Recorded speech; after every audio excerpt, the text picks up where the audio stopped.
40 দিনের মধ্যে গোপন অঙ্গের লোম পরিষ্কার না করলে ইবাদত কবুল হয় না, এ কথা কতটুকু সত্য?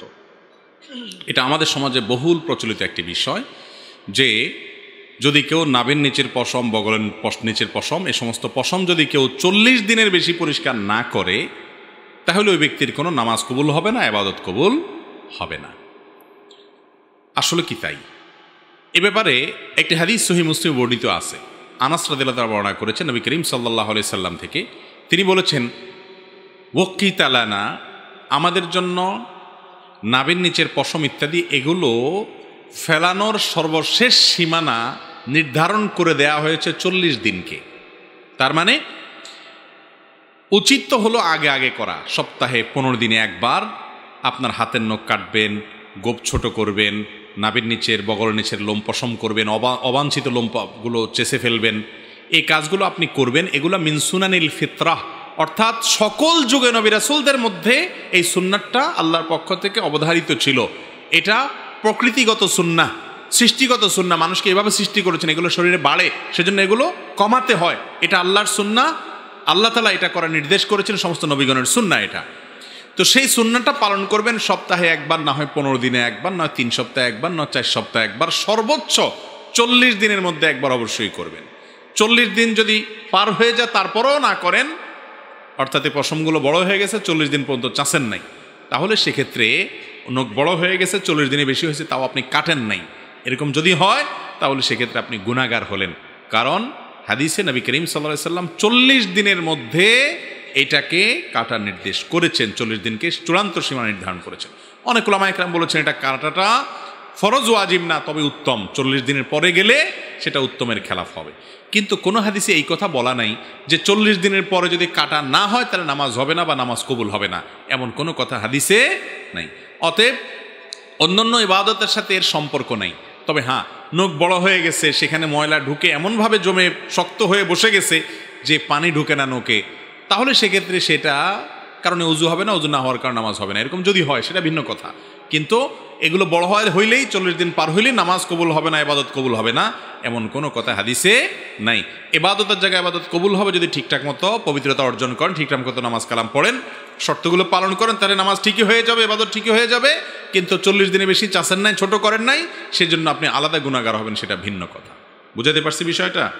মাসিক বা হায়েজ অবস্থায় মহিলাদের করণীয় আমলগুলো কি যদি নামাজ না পড়তে পারি? অনেক মা বোনদের এই প্রশ্ন। মাসিক অবস্থায় আমরা কি করতে পারবো, কি করতে পারবো না, আমরা বিভিন্ন সময়ে উত্তর দিয়েছি।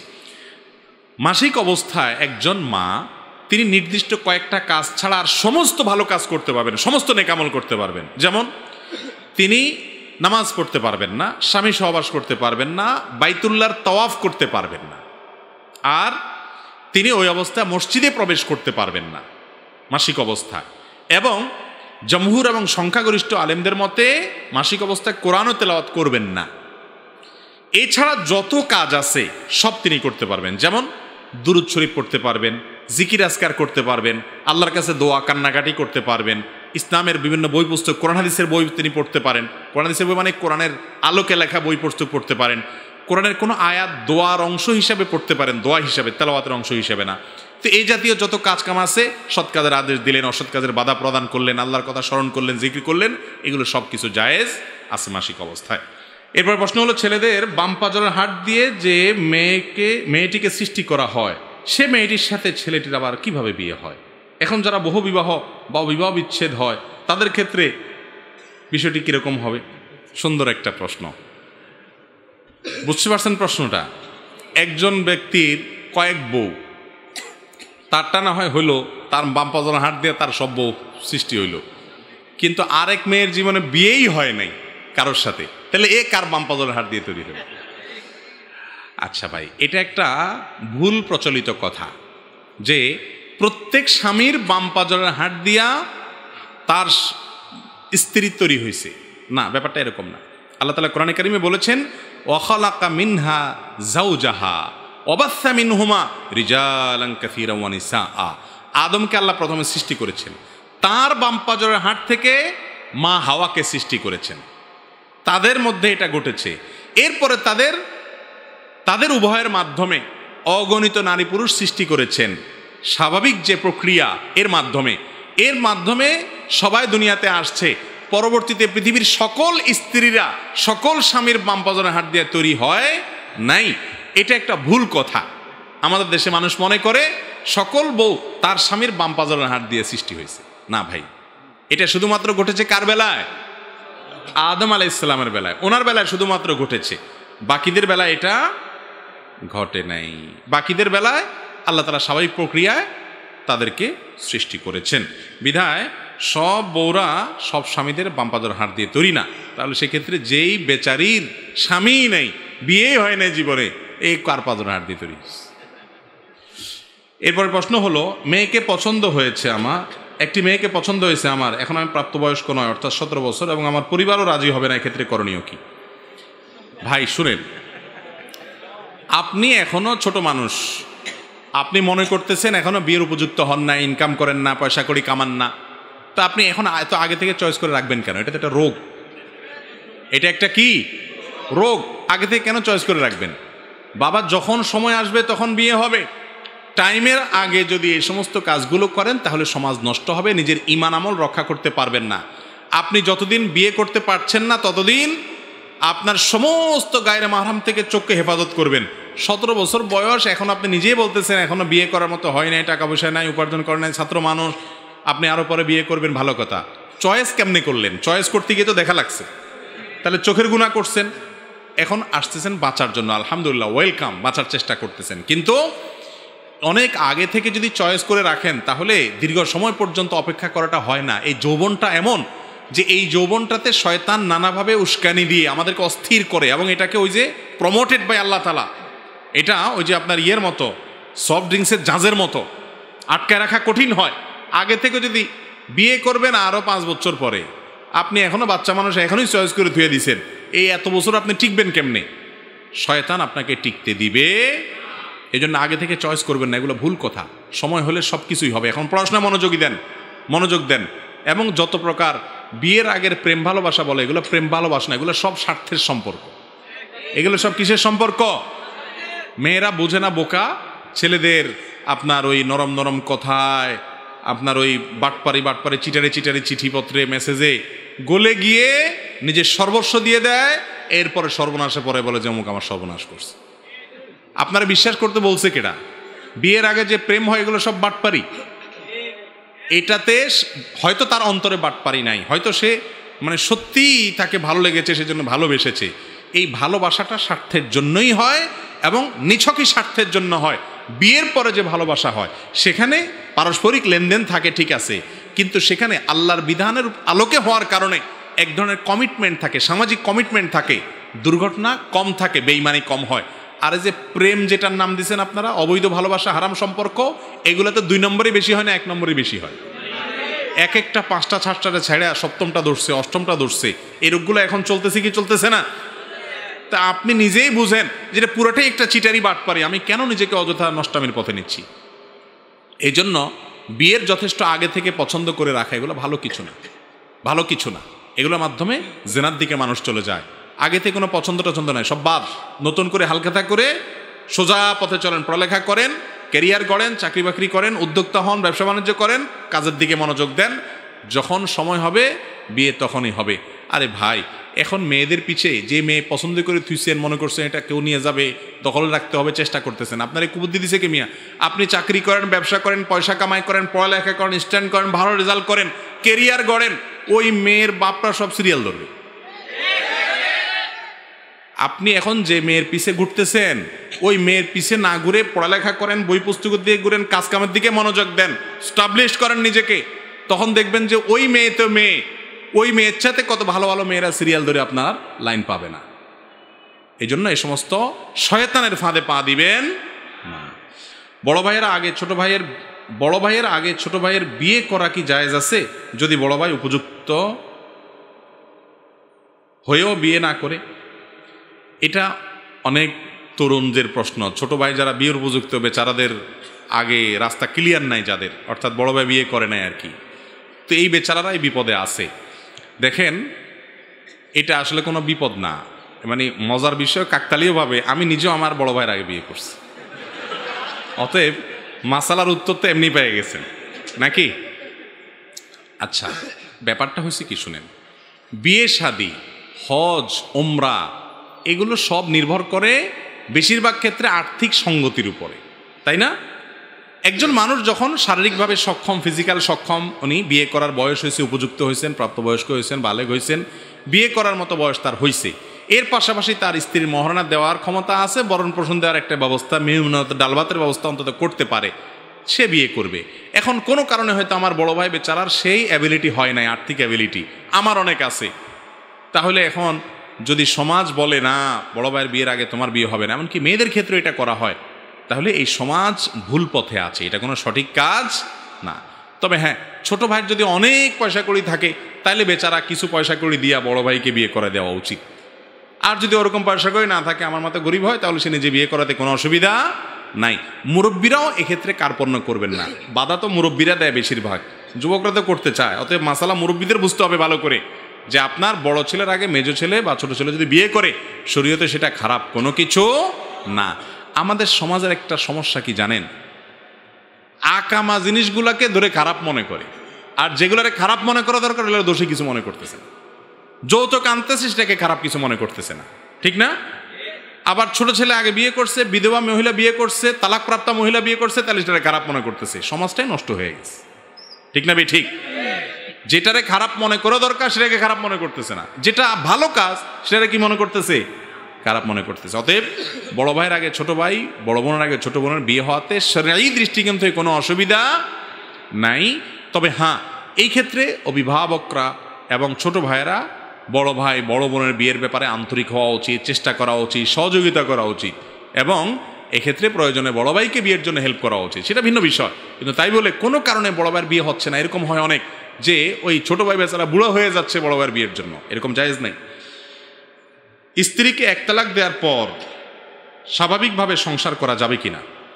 এক তালাক দেওয়ার পর যদি ইদ্যত পালন না হয়, 3 মাস যে পার হবে, এই ইদ্যত যদি পালন না হয়, ইদ্যতের মধ্যে যদি থাকে, তাহলে স্বামী এক তালাক স্ত্রীকে দিলেও প্রত্যাহার করতে পারে।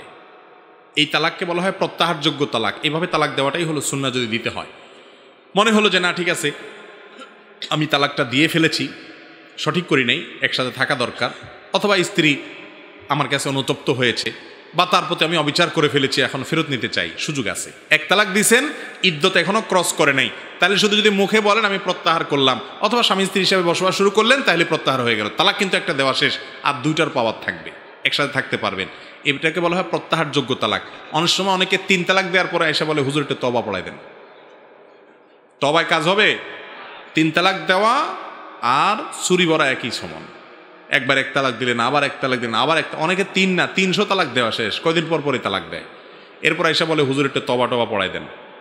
বাইতুল মুকাররম না, শুধু হারাম শরীফের ইমাম সাহেব এসেও যদি তওবা পড়ায়, এই তালাকের জোড়া লাগবে না। এটা মানুষ হত্যার মতো ডেঞ্জারাস বিষয়। আমি সব জায়গায় বলি, যারা বিয়ে করেন না যুবক আর যারা বিয়ে করেছেন সবার জন্য দরকারি কথা, আল্লাহর ওয়াস্তে স্ত্রীর সাথে যত যাই হোক, যত ঝগড়া হোক, পারলে দুজন ঠুসাঠুসি ঘুষাঘুষি যা পারেন করেন, শহীদ হয়ে যান, ধাক্কাধাক্কি করেন, 2-4টা বকাঝাকি দেন। আমি বলতেছি না মারামারি করতে, মানে কথার কথা আর কি, লাগলে অদ্দূর পর্যন্ত যান, কিন্তু তালাকটা মুখ দিয়ে বাইর করেন না। এটা ডেঞ্জারাস, পরে চোখে হাত দিয়ে কাঁদবেন সারা জীবন। বেশিরভাগ লোক রাগের মাথায় তালাক দিয়ে পরে আয়সা কান্নাকাটি করে। আবার অনেকে মাস আল্লাহ দেয়, রাগের মাথায় তালাক দিলে তালাক হয় না। এটা ভুল কথা ভাই। মানুষ কি মহব্বতের চোটে তালাক দেয়? মানুষ কি বলে যে তোমাকে আমার এত ভালোবাসি, আমি যে ভালোবাসার চোটে আমি তোমাকে তালাক দিয়ে দিলাম, এরম বলে কেউ? তাইলে রাগের মাথায় তো তালাক দেয়। রাগের মাথায় তালাক দিলে তালাক হবে না বলছে কি? হ্যাঁ, রাগের মাথায় তালাক দিলেও সেটা সুচিন্তিতভাবে, ভালো করে ভেবে চিন্তে একজন আলেমের কাছে যাবেন। তালাক মুখের দিয়ে বাইর করার আগে একজন ভালো আলেমের কাছে যাবেন, মুফতি সাহেবের কাছে যাবেন, যাই বলবেন মুফতি সাহেব এই বউর সাথে আমার আর চলবে না, আর থাকবো না, আমি একবার ডিসিশন নিয়ে নিছি, না রাস্তা আলাদা করে ফেলবো, কোনোভাবেই হবে না, তালাক দেবো। এখন বলেন কেমনে দেব? তখন মুফতি সাহেব আপনাকে সিস্টেম বলে দিবে। এমন সিস্টেম বলবে, তালাক নেওয়ার পর কোনো কালে আফসোস হয়েছে আবার ফেরত আনতে চান, সুযোগ থাকবে। আর যদি এমন মারেন তালাক যে আর নেওয়ার রাস্তা না থাকে, তাহলে হুজুরে তওবা পড়ায় লাভ হবে না। মেয়ে বিয়ে দেওয়ার জন্য অনেকেই সাহায্য চায়, কিন্তু আমরা জানি সে ওই টাকা দিয়ে যৌতুক দিবে। তখন আমরা তাদেরকে সাহায্য করা কি উচিত হবে? যৌতুক নেওয়া এটা কি সওয়াবের কাজ না গুনাহের কাজ? গুনাহের কাজ। কেমন গুনাহ? হারাম এবং কবিরা গুনাহ। এই যৌতুকের প্রথা গোটা বাংলাদেশেই আছে, আপনাদের এই অঞ্চলেও আছে, বরং কোনো কোনো ক্ষেত্রে একটু বেশি আছে। আপনারা নাখোশ হয়েছেন কোনো? এই কথা আমি সব জায়গায় বলি, বিভিন্ন জায়গায় বলি। একজন বাবা তার একটা মেয়েকে জন্মের পর থেকে তিল তিল করে বহু কষ্ট করে গড়ে তোলে, বিয়ের উপযুক্ত করা পর্যন্ত হাজার হাজার টাকা, লক্ষ লক্ষ টাকা ব্যয় করে কি করে না? এই মেয়ের মা অনেক কষ্ট করে তাকে গর্ভে ধারণ করেন, ভূমিষ্ঠ হওয়ার পর দুগ্ধদান করেন, ছোটবেলায় লালন পালন করেন, ডাক্তার দেখিয়ে চিকিৎসা করিয়ে অসুখ বিসুখ হলে তাকে সুস্থ রাখার চেষ্টা করেন, পড়ালেখা করান, আদব তরবিয়ত শেখান, ভরণ পোষণ দিয়ে তার পেছনে টাকা পয়সা, মায়া, মমতা, ভালোবাসা দিয়ে তিল তিল করে তাকে বিয়ের উপযুক্ত করে গড়ে তোলেন। আপনি একজন ছেলে, আপনি যে কবুল বলে কয়েকজন মুরব্বীর সাথে নিয়ে বিয়ে করে মেয়েটাকে তুলে নিয়ে আসলেন। কয়দিনের জন্য আনছেন? কয় মাসের জন্য? সারা জীবনের জন্য। তাহলে মেয়েটার মা বাবা জন্ম থেকে নিয়ে, জন্মের আগে থেকে নিয়ে, গর্ভধারণ করা থেকে নিয়ে কষ্ট সহ্য করে তিল তিল তিল তিল করে এই সম্পদ গড়ে তুলেছে, পড়ালেখা করিয়েছে। সে পড়ালেখা করে শিক্ষিত হয়েছে। শিক্ষিত হওয়ার পর আপনি যে বিয়ে করে নিয়ে আসলেন, এখন তার শিক্ষাটা কার উপকারে আসলো? আপনার না তার বাপ মার? কেমনে আপনার আসছে?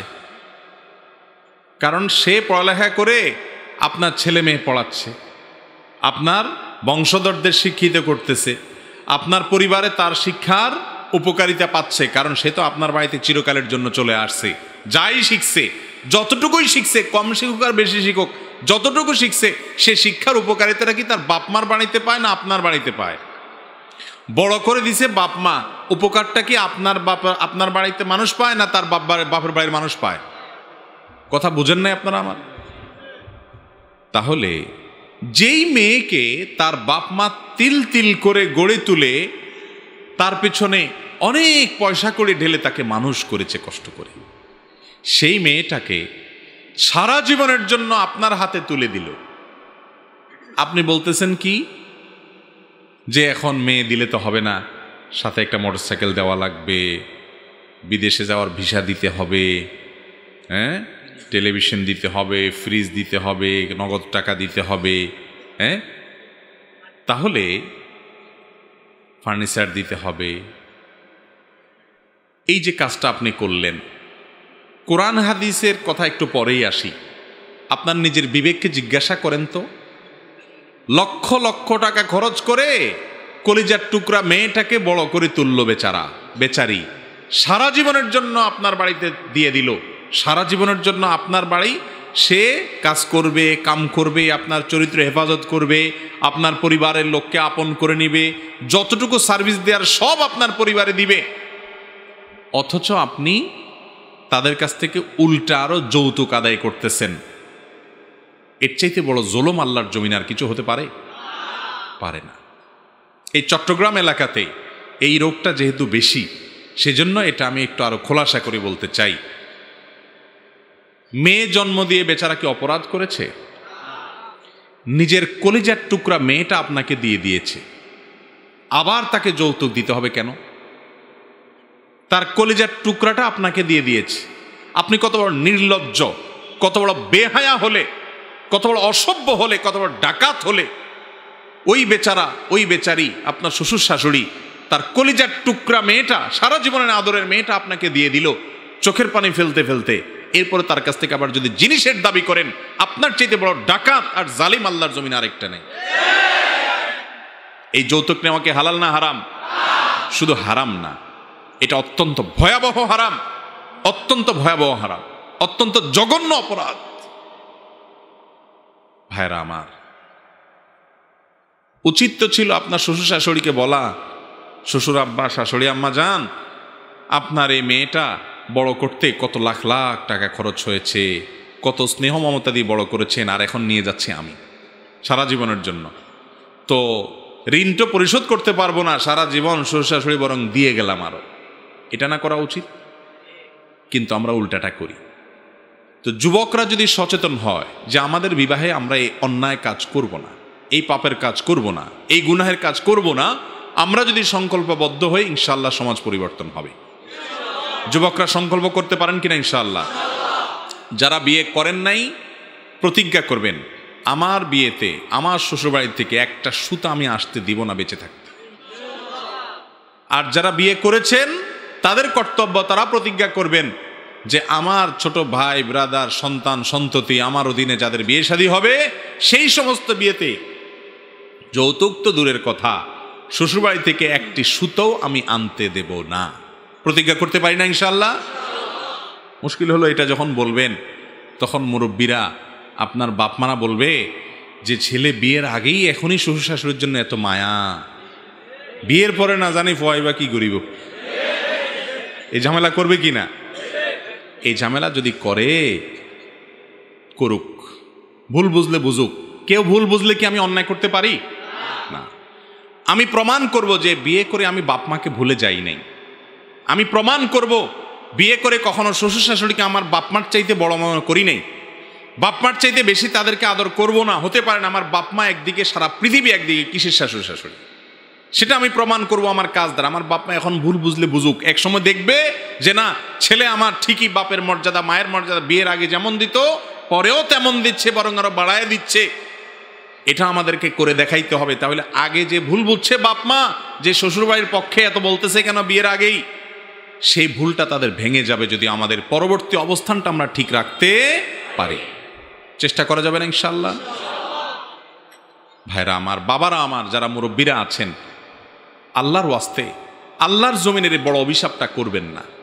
অনেক মায়েরা আছেন, তারা ছেলের বিয়েতে যৌতুক যে আনেন, এই যৌতুকটা কোনো প্রয়োজনে আনেন না। এটা আনেন হলো একরকম ভাবসাবের জন্য। ভাবসাব বুঝেন আপনারা? ভাবসাব না বুঝেন?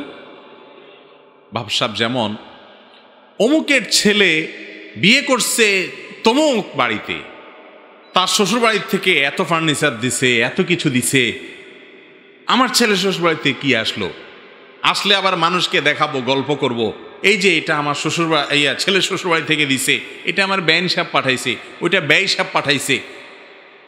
যারা এগুলো নিয়ে গর্ব করেন সেই চাচা চাচিদেরকে বলতেছি, আপনি একজনের কাছ থেকে ডাকাতি করে কিছু আনলেন, ভিক্ষা করে কিছু আনলেন, এটা কি গর্ব করার কোনো জিনিস হইল? আরেকজনের ছেলে যদি নির্লজ্জের মতো ভিক্ষা আনে, যৌতুক মানে ভিক্ষা, যৌতুকের সাথে ভিক্ষা ভালো, ভিক্ষা বললে ভিক্ষার অপমান হবে। যৌতুককে যদি ভিক্ষার সাথে তুলনা করেন তাহলে ভিক্ষার অপমান হবে। ভিক্ষা হারাম না, কিন্তু যৌতুক হারাম। অতএব ভিক্ষুক যৌতুক খাওয়া মানুষের চাইতে 1000 গুণ ভালো, 1000 গুণ ভালো।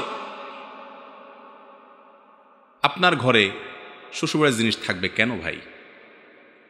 বিয়ে শাদী তো আমরাও করছি, কই আমরা তো ফার্নিচার নেই, কই আমরা তো যৌতুক নেই। আলহামদুলিল্লাহ, আল্লাহ তাআলা আমাদেরকে দুঃখে রাখেন নাই।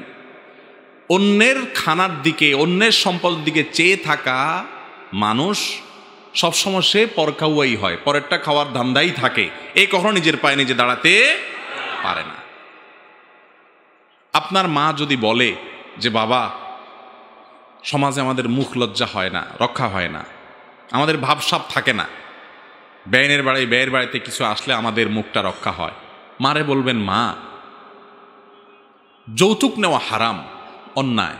নবী করিম সাল্লাল্লাহু আলাইহি ওয়াসাল্লাম বলেছেন, ফাবিমা তাখুযু মাল আখি, আপনি মুসলমান, আল্লাহর প্রতি ঈমান আনছেন, তাহলে আপনি কারোর কাছ থেকে 10টা টাকা নিতে হলে, একটা জিনিস নিতে হলে আপনার বিবেককে জিজ্ঞাসা করতে হবে কিসের বিনিময়ে নিলাম আমি, কিসের বিনিময়ে?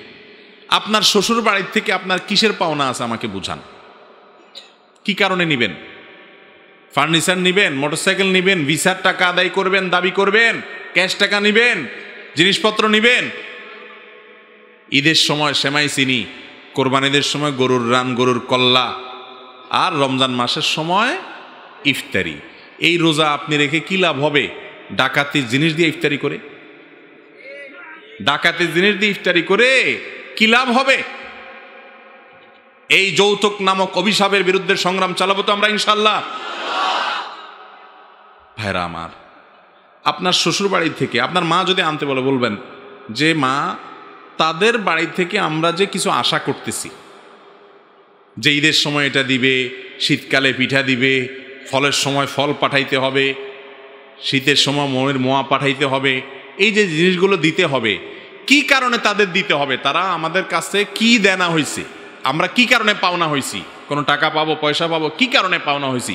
কোনো কিছু পাওনা আছে শ্বশুরবাড়ির কাছে? বরং দেনা আছে, আছে না নাই? তাদের মেয়েটা দিয়ে দিছে, একটা মেয়ের দাম কত, একটা মানুষের দাম কত, গোটা মানুষটা দিয়ে দিছে, পাওনা আছে।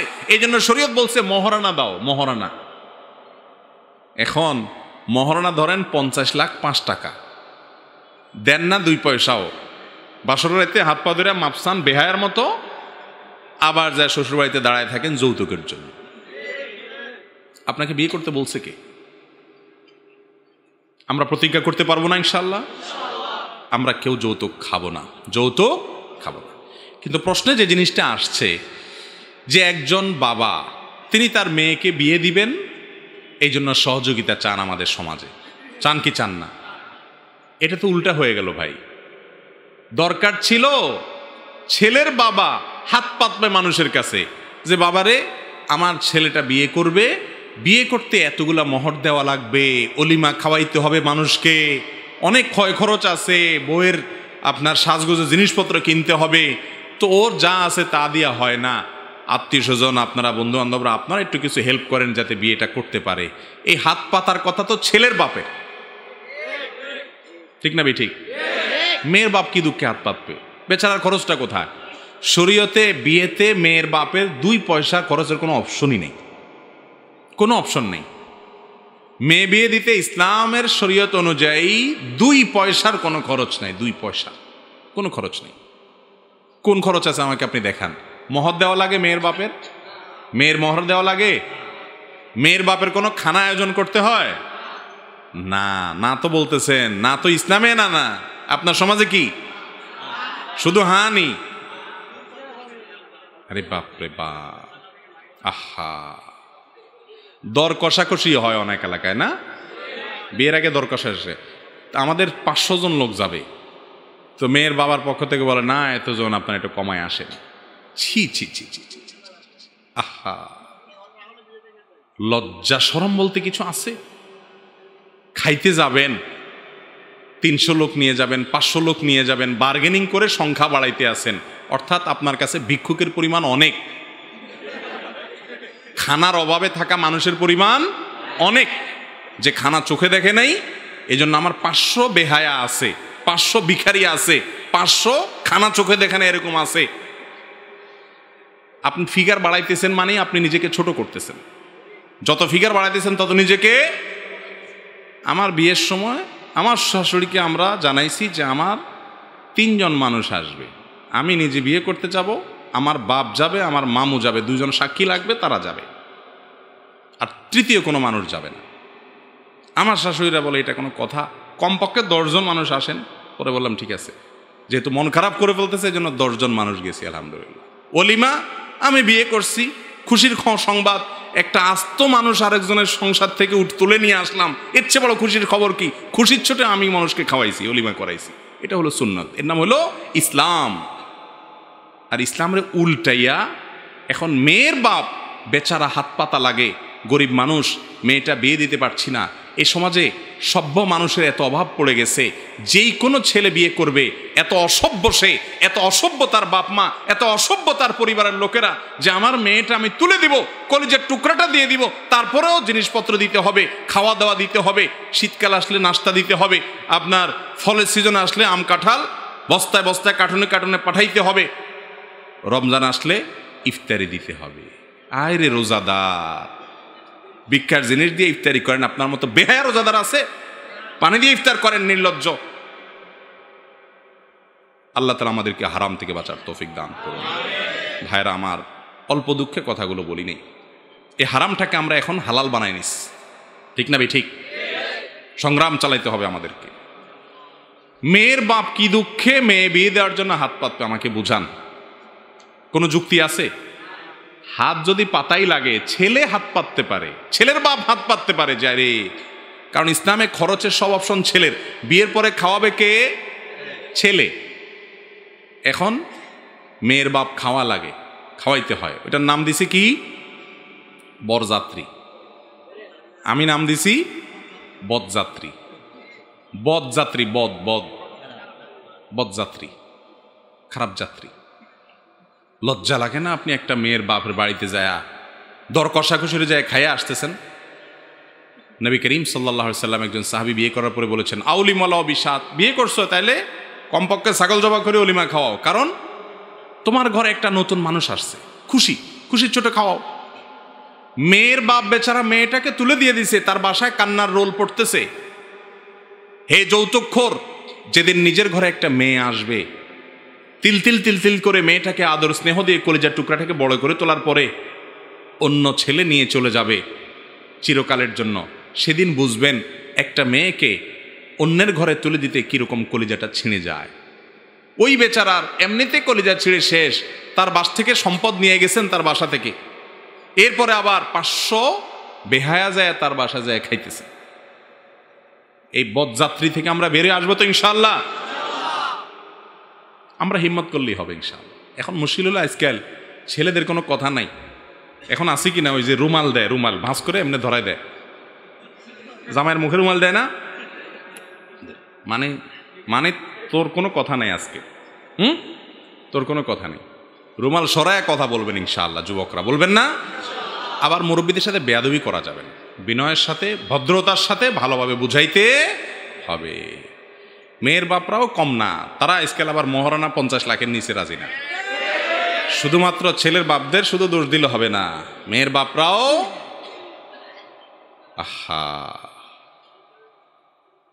বিয়ে হয় টাকার বস্তার সাথে ময়দার বস্তার, টাকার বস্তার সাথে ময়দার বস্তার। মানুষের সাথে মানুষের কি হয় না? বিয়ে হয় না। ছেলেরা খোঁজে ময়দার বস্তা আর মেয়েরা খোঁজে টাকার বস্তা, মানুষ কেউ খোঁজে না। অথচ এই কারণে আজকাল ঘরে ঘরে সংসার ভাঙতেছে, ঠিক না ঠিক? ঘরে ঘরে সংসার ভাঙতেছে, ঘরে ঘরে বিচ্ছেদ হচ্ছে, ঘরে ঘরে তালাক হচ্ছে। মৌলভীবাজার মাহফিলে গেছি, স্থানীয় চেয়ারম্যান সাহেব এসে বললেন, হুজুর 10 দিন হয়েছে আমি চেয়ারম্যান হলাম, 10 দিন দায়িত্ব বুঝে নিলাম, এই 10 দিনের মধ্যে আমার ইউনিয়নে 25টা বিবাহ ভাঙার পর বিচার নিয়ে আসছে, আর আমার কাছে আসে নাই যে সেগুলো কতগুলো আল্লাহ জানে। একটা ইউনিয়নে যদি এরকম অবস্থা হয় 10 দিনের মধ্যে, সারা দেশে সংসারগুলোতে আল্লাহর গজব নাজিল হয়ে গেছে। স্বামী স্ত্রীর কোনো বনিবনা নাই, তালাক হয়ে যাচ্ছে, অশান্তি, পরকিয়া। কারণ অনেক, এর ভিতরে একটা বড় কারণ হলো যে কেউই মানুষের সাথে মানুষের বিবাহ চাচ্ছে না, সব ওই আয়টার বস্তা, ময়দার বস্তা আর টাকার বস্তা এগুলোর সাথে হচ্ছে। আমরা এই সমস্ত অযৌক্তিক কর্মকাণ্ড থেকে বেরিয়ে এসে কোরআন এবং হাদিসের আলোকে আমাদের দাম্পত্য জীবন গড়ে তুলব তো ইনশাআল্লাহ। আল্লাহ তাআলা আমাদেরকে তৌফিক দান করুন। মেয়ের বাবারা মোটা অঙ্কের মহারণা চাইবেন না, মোটা অঙ্কের মহারণা দাবি করবেন না। এখন কথা হলো, কোনো মেয়ের বাবা তার মেয়ে বিয়ে দিতে পয়সা ছাড়া বিয়ে হয় না, গোটা সমাজ নষ্ট হয়ে গেছে, এরকম যদি হয়, সেই মেয়ের বাবা কন্যা দায়গ্রস্ত বলে। কন্যা দায়গ্রস্ত শব্দটা খেয়াল করেন, মানে মেয়ে জন্ম দিয়ে বেচারা একটা বিপদে পড়ে গেছে। এটা তো জাহিলি যুগের, মূর্খ যুগের, আইয়ামে জাহিলিয়াত যুগের মানুষদের মধ্যে ছিল যে মেয়ে সন্তান হলে তার জন্য বিপদের কারণ ছিল। আপনি তো সেই ধর্মের অনুসারী, যেই ধর্মে নবী করিম সাল্লাল্লাহু আলাইহি সাল্লাম বলেছেন, কোনো বাবা 2টা মেয়ে সন্তানকে যদি লালন পালন করে, সূত্র সঠিক পাত্রস্থ করে, তাদের প্রতি সদাচরণ করে, শুধু মেয়ে সন্তান আলাদা লালন পালন করলে তাদের ফজিলত হলো, তার জন্য জান্নাতের গ্যারান্টি আছে। ছেলে 1 ডজন পারলেও এই ফজিলত নাই। সেই ধর্মের অনুসারী আপনি, তাহলে সেখানে কন্যা দায়গ্রস্ত হবে কেন? যদি হয় যেমনটি আমাদের সমাজে আছে, অনেক গরিব বাবা টাকা ছাড়া মেয়ে বিয়ে দিতে পারবে না, বেচারার টাকা নাই, তাহলে তাকে যদি আপনি টাকা দেন, সেই টাকা দিয়ে যদি সে যৌতুক দেয়ও, তারপরও আপনার এর দেওয়াটা জায়েজ হবে। কারণ যিনি যৌতুক দিচ্ছেন তিনি বাধ্য হয়ে দিচ্ছেন, এরকম পরিস্থিতিতে তার জন্য দেওয়াটা গুনাহ হবে না, কারণ সে তো মাজলুম, তাকে তো বাধ্য করা হচ্ছে দিতে। বিধায় আপনি তার মেয়ের বিয়েতে সহযোগিতা করলে, টাকা পয়সা দিলে আপনার গুনাহ হবে না। এরপরে প্রশ্ন হলো, নির্বাচনকে কেন্দ্র করে চাঁদা নেওয়ার উদ্দেশ্যে নির্বাচনের আগে ধর্মীয় সভা হবে বলে ঘোষণা করে চাঁদা নেওয়া কি জায়েজ আছে? সব চাঁদাবাজের সমাজ আমাদের। ওয়াজ মাহফিলের ধান্দা যদি হয় চাঁদা কালেকশন, তাহলে এই ওয়াজ মাহফিল থেকে মানুষের কোনো সওয়াব হবে না, লাভ হবে না। ইলেকশন চলতেছে, মাহফিল দরকার হইলেও দিতেছেন, দরকার না হইলেও দিতেছেন। কেন? যে ক্যান্ডিডেট কতগুলা দাঁড়াইছে সবগুলার থেকে টাকা খাবো। তাহলে তো আপনি তো ওই চাঁদাবাজদের চাইতে বড় চাঁদাবাজ। হ্যাঁ, তারা নির্বাচিত হয়ে কি খাবে না খাবে, আপনি তার চাইতে বড় ডাকাতি করলেন আগে থেকে। ভাই, এই উদ্দেশ্যে ওয়াজ মাহফিল করা জায়েজ নাই যে আমি এই ওসিলা ফান্ড কালেকশন করব। ওয়াজ মাহফিল হবে মানুষের কল্যাণের উদ্দেশ্যে, এবং সেটার জন্য আপনি টাকা বৈধভাবে হালাল টাকা কালেকশন করবেন, মানুষের কাছে অনুরোধ করবেন, চাইবেন, চাইতেই পারেন। কিন্তু মাহফিলের উদ্দেশ্যই যদি হয় যে এখন একটা ভালো সিজন চলতেছে, পয়সা কড়ি পাওয়া যাবে, অতএব একটা মাহফিল উঠাই দেই, বেশ কিছু পয়সা উঠবে, এবং সে পয়সা উঠার পরে আমরা ভালো করে খরচ করব, পোলাপাইনের পর ভাগযোগ করে বাকিটা নিয়ে নিব, এরকম করলে সেটা জায়েজ হবে না। আল্লাহ আমাদের বোঝার তৌফিক দান করুন। এরপরে প্রশ্ন, ডিভোর্স হওয়ার পর আবার যদি সম্পর্ক করতে চায় তাহলে শরীয়ত বিধান কিরূপ? ডিভোর্স যদি হয়ে যায়, স্বামী স্ত্রীর মধ্যে বিচ্ছেদ হয়ে যায়, এরপর যদি বিবাহের মাধ্যমে একে অন্যে পুনরায় মিলিত হতে পারে, অর্থাৎ স্বামী স্ত্রী হিসাবে তারা আবার বিবাহ বন্ধনে আবদ্ধ হওয়ার সুযোগ থাকে, যেমন 1 তালাক দিয়েছেন, 2 তালাক দিয়েছেন, তাহলে তো সে সুযোগ আছে, এবং ওলামাদের কাছ থেকে মাসআলা বিস্তারিত জেনে সেটা আমল করবেন। যদি তালাক 3টা দেওয়া শেষ হয়ে যায়, 3টাই তালাক পতিত হয়ে যায়, তাহলে আর পুনরায় স্বামী স্ত্রী হিসাবে একসাথে থাকার সুযোগ নাই। আর যদি তালাক হয়ে গেছে, স্বামী স্ত্রী হিসাবে থাকতে চান না, কিন্তু ভালো বন্ধু হিসাবে থাকতে চান, আজকাল একটা টার্ম বাইর হয়েছে খুব, সেটা হলো বিয়ের পর তালাক হয়ে গেছে, বিশেষ করে নায়ক নায়িকা, গায়ক গায়িকা, মডেল বা বিভিন্ন আপনার শ্রেণী পেশার মানুষের মধ্যে এগুলো দেখা যায়। একটু বেশি শিক্ষিত হয়ে গেলে, একটু বেশি স্মার্ট, একটু ভদ্রলোক মনে হলে এইসব লোকদেরকে দেখা যায় আজকাল বলতে, বিবাহ ভেঙে গেছে, তালাক হয়ে গেছে, তারপরে বলে বিবাহ ভেঙে গেছে, বিচ্ছেদ হয়েছে ঠিক, ডিভোর্স হয়েছে ঠিক, কিন্তু তারপর আমরা ভালো বন্ধু। শুনছেন নি আপনারা এই সমস্ত কথা? আমাদের মধ্যে এখনো সুসম্পর্ক বজায় আছে, অনেক সময় একই ছাদের নিচে থাকে, অর্থাৎ একই বাসায় থাকে এবং যোগাযোগ রাখে। আর আমাদের সমাজের এক শ্রেণী মানুষ মনে করে কত বড় মনের মানুষ, তালাক হয়ে গেছে তারপরেও তাদের মধ্যে মিল মহব্বত আসছে, সুবহানাল্লাহ, কত বড় কলিজা। এটা কি বড় কলিজার কথা?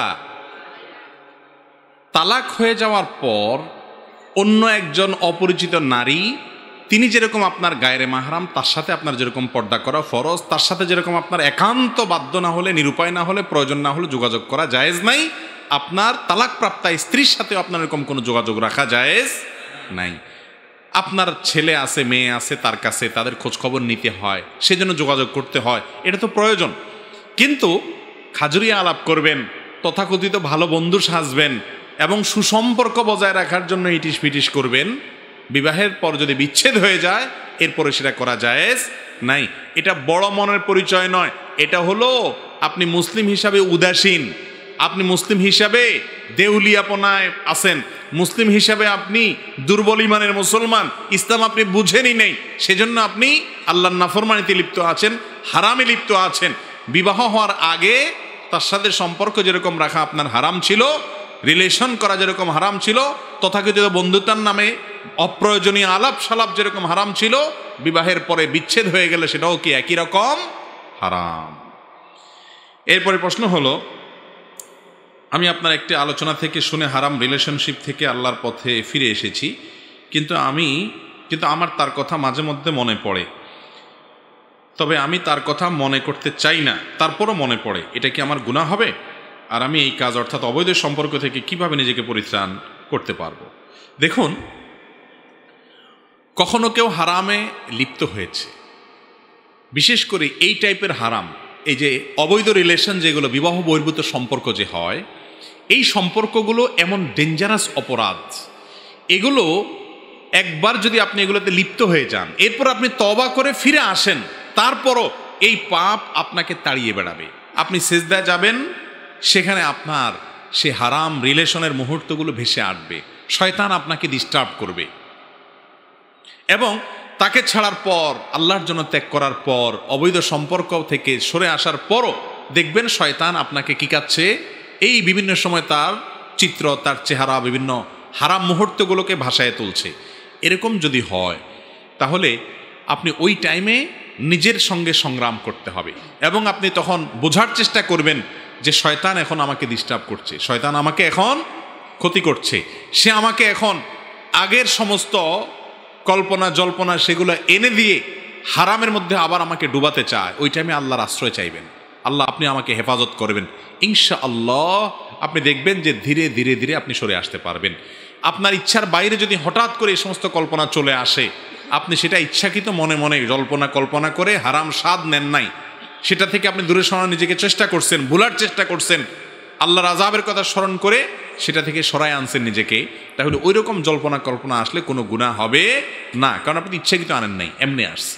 সংগ্রাম চালাতে হবে, কিন্তু এটার জন্য আবার দুশ্চিন্তা করার কারণ নাই যে সারা জীবন কি এরকম হবে কিনা, হবে না ইনশাআল্লাহ। দিন যত যাবে আস্তে আস্তে দূরে সরে যাবে এগুলো, বিশেষ করে যখন বিবাহ করে ফেলবেন, একজন দিনদার জীবন সঙ্গিনী পাবেন, এবং আস্তে আস্তে সামনের দিকে অগ্রসর হতে থাকবেন, যেগুলো আস্তে আস্তে হারিয়ে যাবে, এবং বৈধ ভালোবাসায় মনোযোগী হবেন।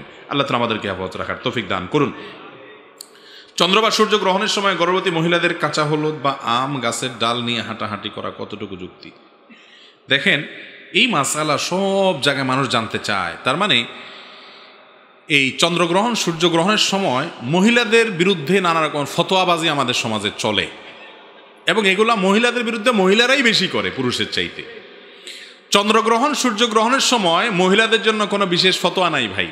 একজন মা, একজন বোন চন্দ্রগ্রহণের সময় মানে অন্য যে কোনো পুরুষ যত কাজ করতে পারে তিনিও সব কাজ করতে পারেন, তার জন্য বিশেষ কিছু নিষেধ নাই। বলে যে সূর্যগ্রহণ চন্দ্রগ্রহণের সময় যদি কোনো কিছু কাটাকাটি করে তাহলে গর্ভের সন্তানের ক্ষতি হয়ে যাবে, হ্যাঁ। তারপরে আপনার যদি বাঁকা হইয়া শোয় চন্দ্রগ্রহণ সূর্যগ্রহণের সময়, তাহলে সন্তানও বাঁকা হয়ে যাবে। এরকম আজগুবি অনেক ফালতু মাসআলা আছে না নাই? এই সমস্ত ফালতু মাসআলা এগুলোকে বর্জন করবেন কিভাবে? চন্দ্রগ্রহণ সূর্যগ্রহণের সময় মহিলারা বেশি করে কাটাকাটি করবেন, সন্তানের কোনো ক্ষতি হবে না ইনশাআল্লাহ। এটা না বৈজ্ঞানিকভাবে প্রমাণিত, না কোরআন হাদিস দ্বারা প্রমাণিত। চন্দ্রগ্রহণ সূর্যগ্রহণের সময় আল্লাহর ভয়ে তটস্থ থেকে আল্লাহর স্মরণ করা, ইস্তেগফার করা, চন্দ্রগ্রহণ সূর্যগ্রহণের নামাজ পড়া, এগুলো হলো সুন্নত। এগুলোর বাইরে এই যত কথা বলা আছে মহিলারা এটা করতে পারবে না, ওইটা করতে পারবে না, হ্যাঁ, বাইরে যেতে পারবে না, কাঁচা হলুদ এটা ধরতে পারবে না, এ সমস্ত আজগুবি কথা, এগুলো সব ভিত্তিহীন বানোয়াট। সব কিছুই করতে পারবে যেগুলো অন্য সময় করতে পারে। এরপরে প্রশ্ন হলো, রাসূল সাল্লাল্লাহু আলাইহি ওয়াসাল্লাম বলেছেন তার উম্মত নাকি ৭৩ দল হবে, একদল জান্নাতি বাকিরা জাহান্নামী। কিভাবে বুঝবো আমরা কোন দল সহি? দেখেন, নবী করিম সাল্লাল্লাহু আলাইহি ওয়াসাল্লাম বলেছেন আমার উম্মত ৭৩ ভাগে বিভক্ত হবে, সবাই জাহান্নামে যাবে, তবে এক শ্রেণীর মানুষ তারা জান্নাতে যাবে। এই শ্রেণীর মানুষ, এদের দলের কোনো নাম নাই, এদের কোনো মার্কাও নাই, এদের কোনো ব্যানারও নাই। তাহলে কি আছে? তাদের আলামত আছে, কিছু কিছু কি আছে? আলামত আছে। সে আলামত কি? নবী করিম সাল্লাল্লাহু আলাইহি ওয়াসাল্লাম নিজেই বলে দিয়েছেন, মা আনা আলাইহি ওয়া আসহাবি, যারা আমার অর্থাৎ নবী করিম সাল্লাল্লাহু আলাইহি ওয়াসাল্লামের আদর্শ অনুযায়ী চলে এবং নবী সাল্লাল্লাহু আলাইহি ওয়াসাল্লামের সাহাবীদের আদর্শ অনুযায়ী চলে, এই লোকগুলো জান্নাতে যাবে। যারা নবী করিম সাল্লাল্লাহু আলাইহি ওয়াসাল্লামের আদর্শ অনুযায়ী চলে না, মানে না, সাহাবীদের আদর্শ মানে না, এই লোকগুলো জাহান্নামী। তাহলে আমি দেখব আমার সাথে, আমার আমলের সাথে, আমার চিন্তা এবং বিশ্বাসের সাথে নবী সাল্লাল্লাহু আলাইহি ওয়াসাল্লামের চিন্তা বিশ্বাসের, কাজে কর্মের এবং সাহাবীদের কাজে কর্মের মিল আছে কি নাই। যদি থাকে, আমি আশা করতে পারি আমি সেই এক দল নাজাতপ্রাপ্ত দলের মধ্যে আছি ইনশাআল্লাহ। এবং এই শ্রেণীর মানুষ বিভিন্ন দেশে, বিভিন্ন গ্রুপে, বিভিন্ন বলয়ে ছড়িয়ে ছিটিয়ে থাকতে পারে। এদের এমন কোনো দল নাই যে দলের নাম এই, ব্যানার এই দল। আমরা দল বলতে আজকে যাদেরকে বুঝি, এটা সেরকম দল না। এটা হলো একটা বিশেষ কিছু আলামত আছে, এই নিদর্শনগুলো যেই দলের, যেই দেশের, যেই ভাষার, যে অঞ্চলে মানুষের মধ্যে আছে, এই মজলিসে কয়েকজনের মানুষ আছে, তাহলে তিনি ওই নাজাতপ্রাপ্ত দল। একটা এলাকাতে কিছু লোক আছে এরকম, তাদের কোনো দল থাকুক না থাকুক, কিন্তু ওই মার্কাগুলো আছে, আলামতগুলো আছে, তাহলে সে নাজাতপ্রাপ্ত দল ইনশাআল্লাহ। তাহলে আমরা দেখব আমার জীবন, আমার কর্ম, এগুলো নবী সাল্লাল্লাহু আলাইহি সাল্লামের জীবন এবং কর্মের সাথে মিলে কিনা, সাহাবীদের কর্ম এবং জীবনের সাথে মিলে কিনা। যদি মিলে তাহলে আমি নাজাতপ্রাপ্ত ইনশাআল্লাহ।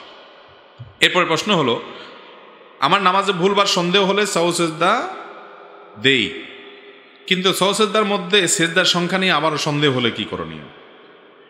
এটা তো আরেক মুসিবত। হ্যাঁ, আপনি ঔষধ দিয়ে রোগ সারবেন, এখন ওষুধে যদি ডেট ওভার হয় তাহলে আরেক মুসিবত না? কিন্তু এই মুসিবত থেকে পরিত্রাণের পথ খুব সোজা, খুব সহজ। সহজ এভাবে, আপনি নামাজে ভুল করছেন, ওয়াজিব ভুলে গেছেন, ওয়াজিব তরক করছেন, তো শেষে সিজদা সাহু দিবেন। সিজদা সাহু দুইটা দিতে হবে। কয়টা দিতে হবে? দুইটা। এখন আপনার যদি সন্দেহ হয় দুইটা দিছেন না একটা দিছেন, তাহলে আপনি প্রথমে চেষ্টা করবেন কয়টা দিছি বলে বেশিরভাগ মনে হয়, আমার মনের ঝোঁক কোন দিকে বেশি, পাল্লা কোন দিকে ভারী হয়। দুইটা দিছি বলে মনে হয় বেশি, একটার ব্যাপারে মনে ভোট কম দিচ্ছে, তাহলে সেক্ষেত্রে আপনি দুইটা দিছেন ধরবেন। কয়টা দিছেন ধরবেন? যেদিকে ঝোঁক বেশি ওইটাই। আর যদি মনে হয় না একটাই দিছি মনে হয়, এদিকেই পাল্লা ভারী, দুইটার কথা হালকা হালকা সন্দেহ হয়, তাহলে একটা দিছেন। তাহলে কয়টা দিছেন ধরবেন? একটা দিছেন ধরবেন। এবং নামাজের মধ্যে একটা কমন মাসআলা এটা, যে দুই না এক সন্দেহ হলো। রাকাতের মধ্যে যেমন হয় যে 2 রাকাত পড়লাম না 1 রাকাত পড়লাম, 4 রাকাত পড়লাম না 3 রাকাত পড়লাম, তাইলে বেশিরভাগ যেটা মনে হবে সেটাই করবেন। এবং এই ভুলের কারণে শেষে কি দিবেন? সেজদা সাহু দিয়ে দিবেন। আর যদি আপনার কোনোটার দিকে মন না ঝুঁকে, বরং 50-50 একেবারে মাঝখানে দাঁড়ায় আছেন, দুইটার দিকেও ঝুঁকে না, একটার দিকেও ঝুঁকে না, 2 রাকাতও না 1 রাকাতও না, একেবারে মাঝখানে যদি আপনি দাঁড়ায় থাকেন, তাহলে কি করবেন? তাহলে সেক্ষেত্রে এটাকে কমটা ধরবেন। কয়টা ধরবেন? কম। 4 রাকাত না 3 রাকাত সন্দেহ হচ্ছে, একেবারে মাঝামাঝি সন্দেহ, 50-50, কোনো দিকে মন বেশি ঝুঁকে না, তাহলে 3 রাকাত ধরবেন। ধরে আরেক রাকাত পড়ে শেষে সিজদা সাহু দিয়ে নেবেন, নামাজ হয়ে যাবে ইনশাআল্লাহ। এরপরে প্রশ্ন, আপনার এবং আসুন্নাহ ফাউন্ডেশনের নিকট আমি চিরকৃতজ্ঞ থাকবো। আসুন্নাহ ফাউন্ডেশনের সিরাত পাঠ, বিরাট বড় লেখা দেখি, সিরাত পাঠ প্রতিযোগিতার মাধ্যমে আমার দিনী বই পড়া বা সংগ্রহ করা শুরু এবং আলহামদুলিল্লাহ চলমান। আমি একজন জেনারেল পড়ুয়া ছাত্র, যার কারণে আমার দিনের অনেক বিষয়ে মৌলিক জ্ঞান নেই। আপনি কিছু বই সংগ্রহ রাখার কথা বললেন, কিছু বই সংগ্রহ করে রাখলাম, রিয়াদুস সালিহিন, রাহে বেলায়েত, ইহসানুস সুনান, ইসলামী আকীদা, কিন্তু কোরআন বিষয়ক কোনো বই সংগ্রহ করা হয়নি। অনুগ্রহ করে সংক্ষিপ্ত ব্যাখ্যা সহ কোরআন এবং কোরআনের বিষয়ক কিছু বইয়ের নাম বলবেন, বইয়ের সাথে সংশ্লিষ্ট। আপনি আপনার সবচেয়ে বেশি তরুণ প্রজন্ম দিন নিয়ে কথা বলেন এবং নসিহত করেন, যার ফলে তরুণ প্রজন্ম দিনের আলোর দিকে ধাবিত হচ্ছে।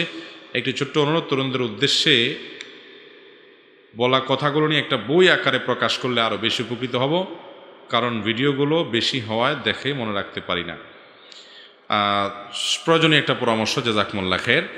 কোরআন বিষয়ক পরামর্শ হলো যে আগে কোরআন বোঝার চেষ্টা করবেন।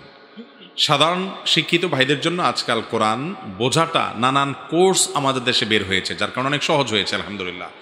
কোরআন বুঝতে খুব বেশি কঠিন কিছু না ভাই, একবারে নাহু, সরফ, আরবি গ্রামার, ব্যাকরণ সব রপ্ত করতে হবে, মাদ্রাসায় ভর্তি করতে হবে, এরকম জরুরি না। কোরআনের 50-60-70% নামাজের মধ্যে আপনি পড়বেন আর মনে মনে বুঝতে পাবেন। অসম্ভব ভালো লাগে কাজ করবো যখন আপনি বুঝবেন। এই যে নামাজে মনোযোগ হয় না বলেন, আপনি নামাজে যখন কোরআন তেলাওয়াতের অর্থ বুঝবেন এবং 50-60-70% পর্যন্ত বুঝবেন, তখন দেখবেন এমনি আপনার মনোযোগ হয়ে গেছে। কোরআন বোঝার জন্য বিভিন্ন কোর্স আছে, কোর্সগুলোতে অংশগ্রহণ করবেন। অনেক আলেম ওলামারা বিভিন্ন কোর্স করছেন, অনেক মাদ্রাসাতে আছে। বিশেষ করে আধুনিক বেশ কিছু কোর্স আছে। এই কোর্সগুলো কোনোটা বাংলাদেশ থেকে হয়, কোনোটা লন্ডন থেকে হয়, কোনোটা বিভিন্ন দেশ থেকে হয়। ডক্টর বেলাল ফিলিপসের কোর্স আছে ইসলামী অনলাইন বিশ্ববিদ্যালয়ে, ডক্টর মঞ্জুর আলীর কোর্স আছে তাইবা একাডেমিতে, SM নাহিদ হাসান আছেন একজন, ওনার কোর্স আছে, ডক্টর আব্দুল সালাম আজাদি আছেন লন্ডন থেকে, ডক্টর আবুল কালাম আজাদ আছেন, হ্যাঁ, অনেকের কোর্স আছে। প্রফেসর মুখতার আহমদের কোর্স আছে, মহিউদ্দিন ফারুকি ভাই, আরও অনেকের কোর্স আছে। তো এই সমস্ত কোর্সগুলো, আবদুল্লাহ আল মাসুদ একজন আছেন যাত্রাবাড়ির তরুণ, তারা অনেকগুলো কোর্স আবিষ্কার করছে সাধারণ শিক্ষিত মানুষের জন্য। নির্দিষ্ট কিছু আপনার শব্দ মুখস্থ করার ফলে কোরআনের অনেক শব্দের অর্থ আপনি জেনে যাবেন। এটা একটা চেষ্টা আপনার থাকতে হবে। এর মাধ্যমে যে কোরআন পরিপূর্ণ বুঝে যাবেন, কোরআনের ব্যাখ্যা জেনে যাবেন তা না। কোরআনের ব্যাখ্যা বোঝার জন্য ওলামায়ে কেরামের সাথে পরামর্শ করে আপনার আশেপাশে অ্যাভেলেবল তাফসির গ্রন্থ আপনি নেবেন।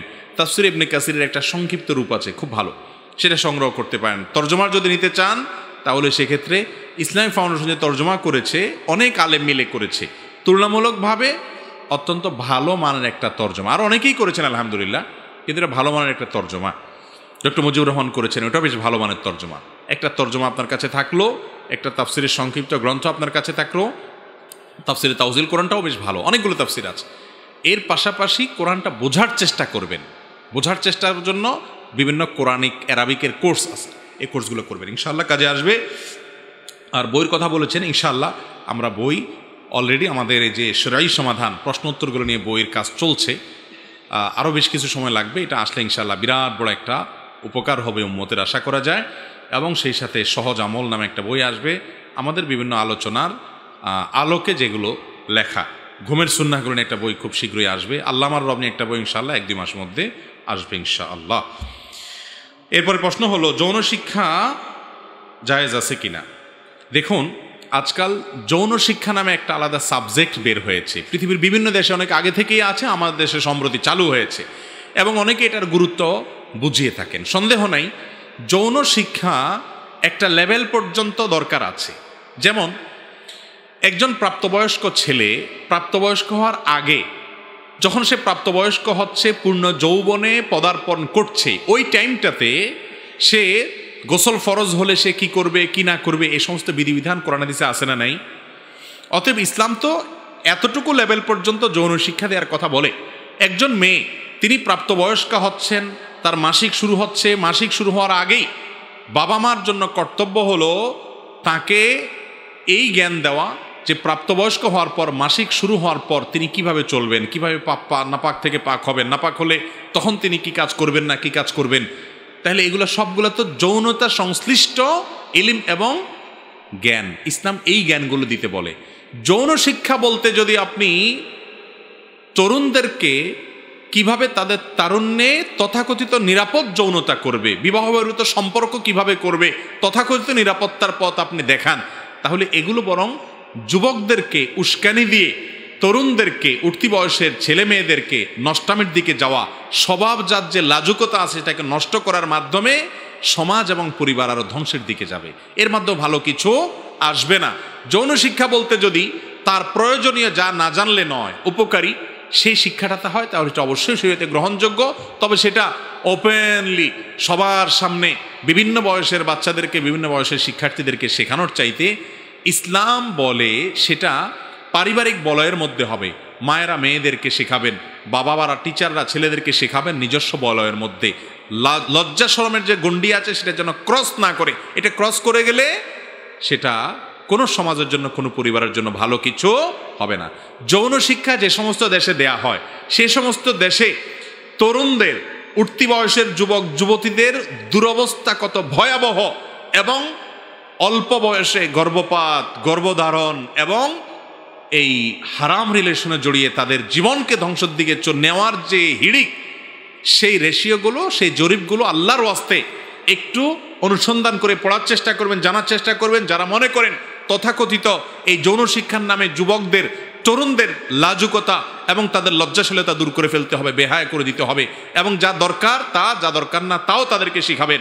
দেখুন, আল্লাহ রাব্বুল আলামিন মানুষকে এমনভাবে, মানুষ না শুধু সব প্রাণীকে এমনভাবে সৃষ্টি করেছেন, একটা বয়সে যখন চলে যায় যৌনতা সংশ্লিষ্ট অনেক বিষয় আছে সে নিজে নিজে জেনে যায়। ঠিক না বে ঠিক? এই জন্য ডক্টর খন্দকার আব্দুল্লাহ জাহাঙ্গীর রহমাল্লাহ বলতেন, যৌনতা এটা প্রমোটেড বাই আল্লাহ সুবহানাহু ওয়া তাআলা, এটা সৃষ্টিগতভাবে প্রমোশন প্রাপ্ত। এটা নির্দিষ্ট টাইমে গেলে এমনিতেই মানুষ জেনে যায়, এমনকি কুকুর শুকুররাও জেনে যায়, মানুষ তো পরের কথা। আপনি যদি আগে থেকে সুড়সুড়ি দিতে থাকেন, উস্কানি দিতে থাকেন, অযথা খোঁচাখুচি করতে থাকেন, এবং সে প্রমোটেড জিনিসটাকে যদি আরও প্রমোশন করতে থাকেন, তাহলে অ্যাক্সিডেন্ট হবে। যেটা এমনি প্রমোটেড, ওটাকে আরও বেশি প্রমোশন দিতে গেলে দুর্ঘটনা ঘটবে। প্রমোটেড যেটা, সেটাকে কন্ট্রোল করা শিখাইতে হয়। এজন্য ইসলাম বলে যৌনতাকে কন্ট্রোল করো, প্রমোশন দিও না। আর সেকুলার সমাজ বলে এটাকে আরও প্রমোশন দাও। তো প্রমোটেড জিনিসটাকে আরও প্রমোশন দিতে গেলে দুর্ঘটনা হয়। ঠিক না বেঠিক? গোটা পৃথিবী ধ্বংস হয়ে গেছে। এখন মুসলমান সমাজকে ধ্বংস করার জন্য ইহুদি নাসারারা আমাদেরকে নানান আইডিয়া দিচ্ছে। আমরা যতটুকু উপকারী ততটুকু গ্রহণ করব, ক্ষতিকরটা বর্জন করব। আল্লাহ তাআলা আমাদেরকে সে তৌফিক দান করুন। এরপরে প্রশ্ন হলো, সমাজে ঘটমান জাদুটোনা ইত্যাদি কুসংস্কার, কুফল ও শাস্তি কি? দেখুন, আমাদের সমাজে আজকাল আপনার ব্ল্যাক ম্যাজিক বা জাদুর পরিমাণ ব্যাপক হারে বাড়ছে। এই চট্টগ্রাম অঞ্চলেও ব্যাপকভাবে আছে। অনেক মানুষ ব্যক্তিগত শত্রুরা উদ্ধার করার জন্য কারোর সাথে কোনো সম্পর্ক হয়েছে, কোনো কারণে সম্পর্কটা নষ্ট হয়ে গেছে, সেই কারণে দেখা যায় যে জাদুকরের কাছে চলে যায়, ব্ল্যাক ম্যাজিশিয়ানের কাছে চলে যায়, জাদুর আশ্রয় নেয়, ব্ল্যাক ম্যাজিকের আশ্রয় নেয়, নিয়ে ওই লোকটার ক্ষতি করে, অসুস্থ হয়ে যায়, কোনো অসুখ বিসুখ তার ভালো হয় না, কোনো ঔষধে ডাক্তার কবিরাজে ভালো হয় না। এরকম সমস্যা আছে না নাই? ঘরে ঘরে ঘরে ঘরে শুরু হয়েছে। ভালো করে জেনে রাখেন, এইভাবে ব্ল্যাক ম্যাজিকের মাধ্যমে কারোর ক্ষতি করা এটা কুফরি, শুধু হারাম না, এটা কি কুফরি। ইসলামী শরীয়ত সাধারণ কোনো হারাম কাজের জন্য কারোর মৃত্যুদণ্ডের কথা বলে না। বিশেষ কিছু হারাম কাজ আছে যে হারাম কাজগুলোর ফলে সমাজ নষ্ট হবে, পরিবার নষ্ট হবে, মানব সভ্যতা ক্ষতিগ্রস্ত হবে, সেগুলোর জন্য শাস্তির কথা বলে। আপনি গান শুনছেন, হারাম গান শুনছেন, শরীয়ত আপনাকে এর জন্য বেত্রাঘাত ঠিক করে দেয় না যে এত বেত্রাঘাত করতে হবে, আপনাকে মারতে হবে, আপনাকে মৃত্যুদণ্ড দিতে হবে না। আপনি আপনার বাসায় হারাম গান শুনছেন, আপনি আল্লাহর কাছে শাস্তি পাবেন কিয়ামতের দিন। দুনিয়াতে এর জন্য কোনো শাস্তি দিতে পারে না, কারণ আপনার এই পাপ আপনাকে পাচ্ছে, সমাজের ক্ষতি হচ্ছে না। কথা বুঝতে পারছেন? জাদু এবং ব্ল্যাক ম্যাজিক এটা এমন একটা অপরাধ, শুধু হারাম নয়, কুফরি কাজ। এই কুফরি কাজ যে করে সে ইসলাম থেকে খারিজ হয়ে যায়। এবং বিশেষ করে জাদুকর যে জাদুর আশ্রয় নেয়, কারণ শয়তানিত হয়, এবং এর জন্য ইসলামী শরীয়তের শাস্তি হলো মৃত্যুদণ্ড, সরাসরি মৃত্যুদণ্ড। কত বড় অপরাধ হলে এই শাস্তি হতে পারে। বিধায় আপনি আপনার কারোর সঙ্গে শত্রুতা আছে, দেখা যায় অনেক শাশুড়ি বউয়ের বিরুদ্ধে জাদু করে, অনেক বউয়ের শাশুড়ির বিরুদ্ধে জাদু করে, অনেক ভাই ভাইয়ের বিরুদ্ধে জাদু করে, পার্টনার বিরুদ্ধে জাদু করে, বন্ধু বন্ধুর বিরুদ্ধে জাদু করে। আছে না এগুলো আমাদের সমাজে? যারা এর আশ্রয় নেন, ভালো করে শুনে রাখেন, এই কাজটা কুফরি কাজ। এটা এমন একটা কাজ যার মধ্যে ইমান ধ্বংস হতে পারে। শয়তানের আশ্রয় নিয়ে ব্ল্যাক ম্যাজিশিয়ানরা এই কাজগুলো করে থাকে, কুফরি করে। আপনি তার আশ্রয় নিলেন মানে আল্লাহর আশ্রয় থেকে বের হয়ে গেলেন। কোনো মানুষের ক্ষতি করাতে এমনি জায়েজ নাই। আর এই পথে যদি আপনি ক্ষতি করেন, তাহলে সেক্ষেত্রে এটা এর চাইতে ভয়াবহ কোনো পাপ আল্লাহর জমিনে হওয়া কঠিন। আল্লাহ তাআলা আমাদের সবাইকে বেঁচে থাকার তৌফিক দান করুন। গেমস খেলা হালাল নাকি হারাম? ভাই, গেমস খেলা হালাল নাকি হারাম? আজকাল আমাদের তরুণদের, যুবকদের, এমনকি ছোট ছোট বাচ্চাদের, এমনকি বয়স্কদেরও হাতে হাতে মোবাইল, হাতে হাতে কম্পিউটার, ল্যাপটপ। আমাদের অবসর সময়গুলো এখন গেমসে কাটে বেশিরভাগ, ঠিক না? গেমসে কাটে। তো গেমস খেললে হালাল হবে নাকি হারাম হবে সে প্রশ্ন উত্তর পরে দিই। আগে এখানে আসেন, গেমস খেললে লাভটা কি? কি লাভ ভাই? আমরা গেমস খেলে কি লাভ করি বলেন? ফিজিক্যাল যে সমস্ত খেলাধুলা আছে, আপনি ক্রিকেট খেললেন কোনো হারামের সংশ্লেষ ছাড়া, এমনি ব্যায়ামের উদ্দেশ্যে। আপনি ব্যাডমিন্টন খেললেন ব্যায়ামের উদ্দেশ্যে। আপনি ফুটবল খেললেন হাঁটুর নিচে 3/4 প্যান্ট পরে, হালাল পদ্ধতিতে, কোনো হারামের ছাড়া, রিলেশ ছাড়া, পারস্পরিক কোনো লেনদেন করা ছাড়া আপনি ব্যায়ামের উদ্দেশ্যে খেলাধুলা করলেন। সেই খেলাধুলায় লাভ আছে। কি লাভ? সেটাতে আপনার শরীরের এক্সারসাইজ হবে, ব্যায়াম হবে। হবে কি হবে না ইনশাল্লাহ? শুধু তাই না, ওই খেলাধুলার মাধ্যমে, যে খেলাধুলো ফিজিক্যালি করা হয়, সেই খেলাধুলার মাধ্যমে মানুষের অবসাদ দূর হয়, মানসিক পেরেশানি দূর হয়, দুশ্চিন্তা, ডিপ্রেশন কমে, মানুষ একটু হালকা হয়, ফ্রেশনেস অনুভব করে। একটু খেলে দেখেন, শারীরিক দৌড়াদৌড়ি, খেলাধুলা, এগুলোর পরে মানুষের মধ্যে ফ্রেশনেস আসে। আর মোবাইলে যে গেমস আছে, বা এই যে লুডু, দাবা ইত্যাদি আছে, যেগুলোতে ফিজিক্যাল কোনো এক্সারসাইজ নেই, শারীরিক কোনো ব্যায়ামের ব্যাপার নাই, দৌড়াদৌড়ির ব্যাপার নেই, বসে বসে জায়গাতে ভূতের মতো শুধু টিপির কাজ করেন। এই কাজগুলো করার পর একটু খেয়াল করে দেখেন, এই গেমগুলো করার পর, খেলার পর আপনার মানসিক ফ্রেশনেস আসা তো দূরের কথা, আরও মনটা ভার হয়ে যাবে, ঠিক না ভাই? ঠিক। এবং আপনার মধ্যে আরও দুশ্চিন্তা কাজ করবে, মনটা আরও খারাপ হয়ে যাবে। কারণ একে তো আলোর দিকে দীর্ঘ সময় থেকে তাকাতে তাকাতে ব্রেইনের ক্ষতি হয়, আপনার মস্তিষ্কের ক্ষতি হয়, অস্থিরতা লাগে, মাথা ঘুরে, মাথা ব্যথা করে, এবং এই যে খেলাধুলা করলেন কিছুই করলেন না, আপনার কোনো লাভ হলো না।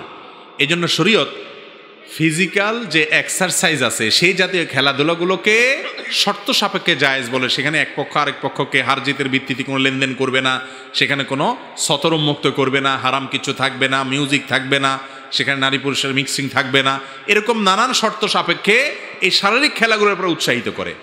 আজকাল শারীরিক খেলাগুলো হারায় গেছে এই মোবাইলের খেলার চোটে, ঠিক না বে? ঠিক। বড়রা তো বড়রা, ছোট বাচ্চারা পর্যন্ত, আমরা ছোটবেলায় খেলাধুলা করেছি, আপনারা অনেকে ছোটবেলায় খেলাধুলা করেছেন, এখন আমাদের বাচ্চারা খেলাধুলা করে না। আসরের পরেও ওই ভূতের মতো মোবাইল একটা নিয়ে বসে আছে। যার কারণে দেখা যায় এরকম মোটা হয়ে যাচ্ছে দিন দিন, ঠিক না ভাই? ঠিক। আপনি ছোটবেলায় একটু, যারা বয়স 40-50, তারা একটু স্মরণ করে দেখেন তো, আপনি ছোটবেলায় কয়টা বোটকা বা মোটা পোলাপান পাইছেন? খুব বেশি পাইছেন? কেন পান নাই? দৌড়াদৌড়ি করছে, এদের শরীরে চর্বি জমতে পারে নাই, এই জন্য তারা সুস্থ ছিল। আর এখন বাচ্চার বয়স 5 বছর, চশমা লাগে গেছে এত বড় মোটা। কারণ ওই যে মোবাইল দেখতে দেখতে চোখ শেষ, আর বসে খেলতে খেলতে খেলতে খেলতে চর্বি এগুলো তো গলতে হবে, পোলাপান মানুষ দৌড়াবে না, ওই বসতে বসতে বসতে বসতে ম্যাথ বুড়ি, বাপেরও বাড়ছে, সে হয়েছে মোটকা মুটকি, আর সেও আরেক মোটকা। এগুলো কি আমাদের জন্য ভালো না খারাপ? বাচ্চারা অসুস্থ হয়ে যাচ্ছে না? স্থূলকায় হয়ে যাচ্ছে না? মনে রাখবেন, বাচ্চাদের শুধু না, সব বয়সের মানুষের যারা গেমস খেলেন, শয়তান আপনাকে দেখায় কি, জিতে যাইতেছো তুমি, এই যে এক গেম জিতে গেছো, এই যে তুমি সাপ আর লুডু খেলতেছো, এখন সাপে সব খেয়ে ফেলছে, তুমি জিতে গেছো, তুমি জিতে গেছো। আসলে কিছু হয়েছে আপনার? অযথা। বিশেষ করে বেশ কিছু গেমস আছে, যে গেমসগুলো এগুলো খেলা হলো আর কলুর বলদের মতো আপনার ওই ঘানি টানা। কলুর বলদ আর ঘানি টানার এক কাহিনী গল্প জানেন আপনারা? জানেন না? তাহলে শুনেন। কলু এক বেটার নাম, তার একটা বলদ আছে, সে ওই যে সরিষা ভাঙানোর জন্য ঘানি এগুলো তো এখন আর নাই, এক সময় ছিল আর কি।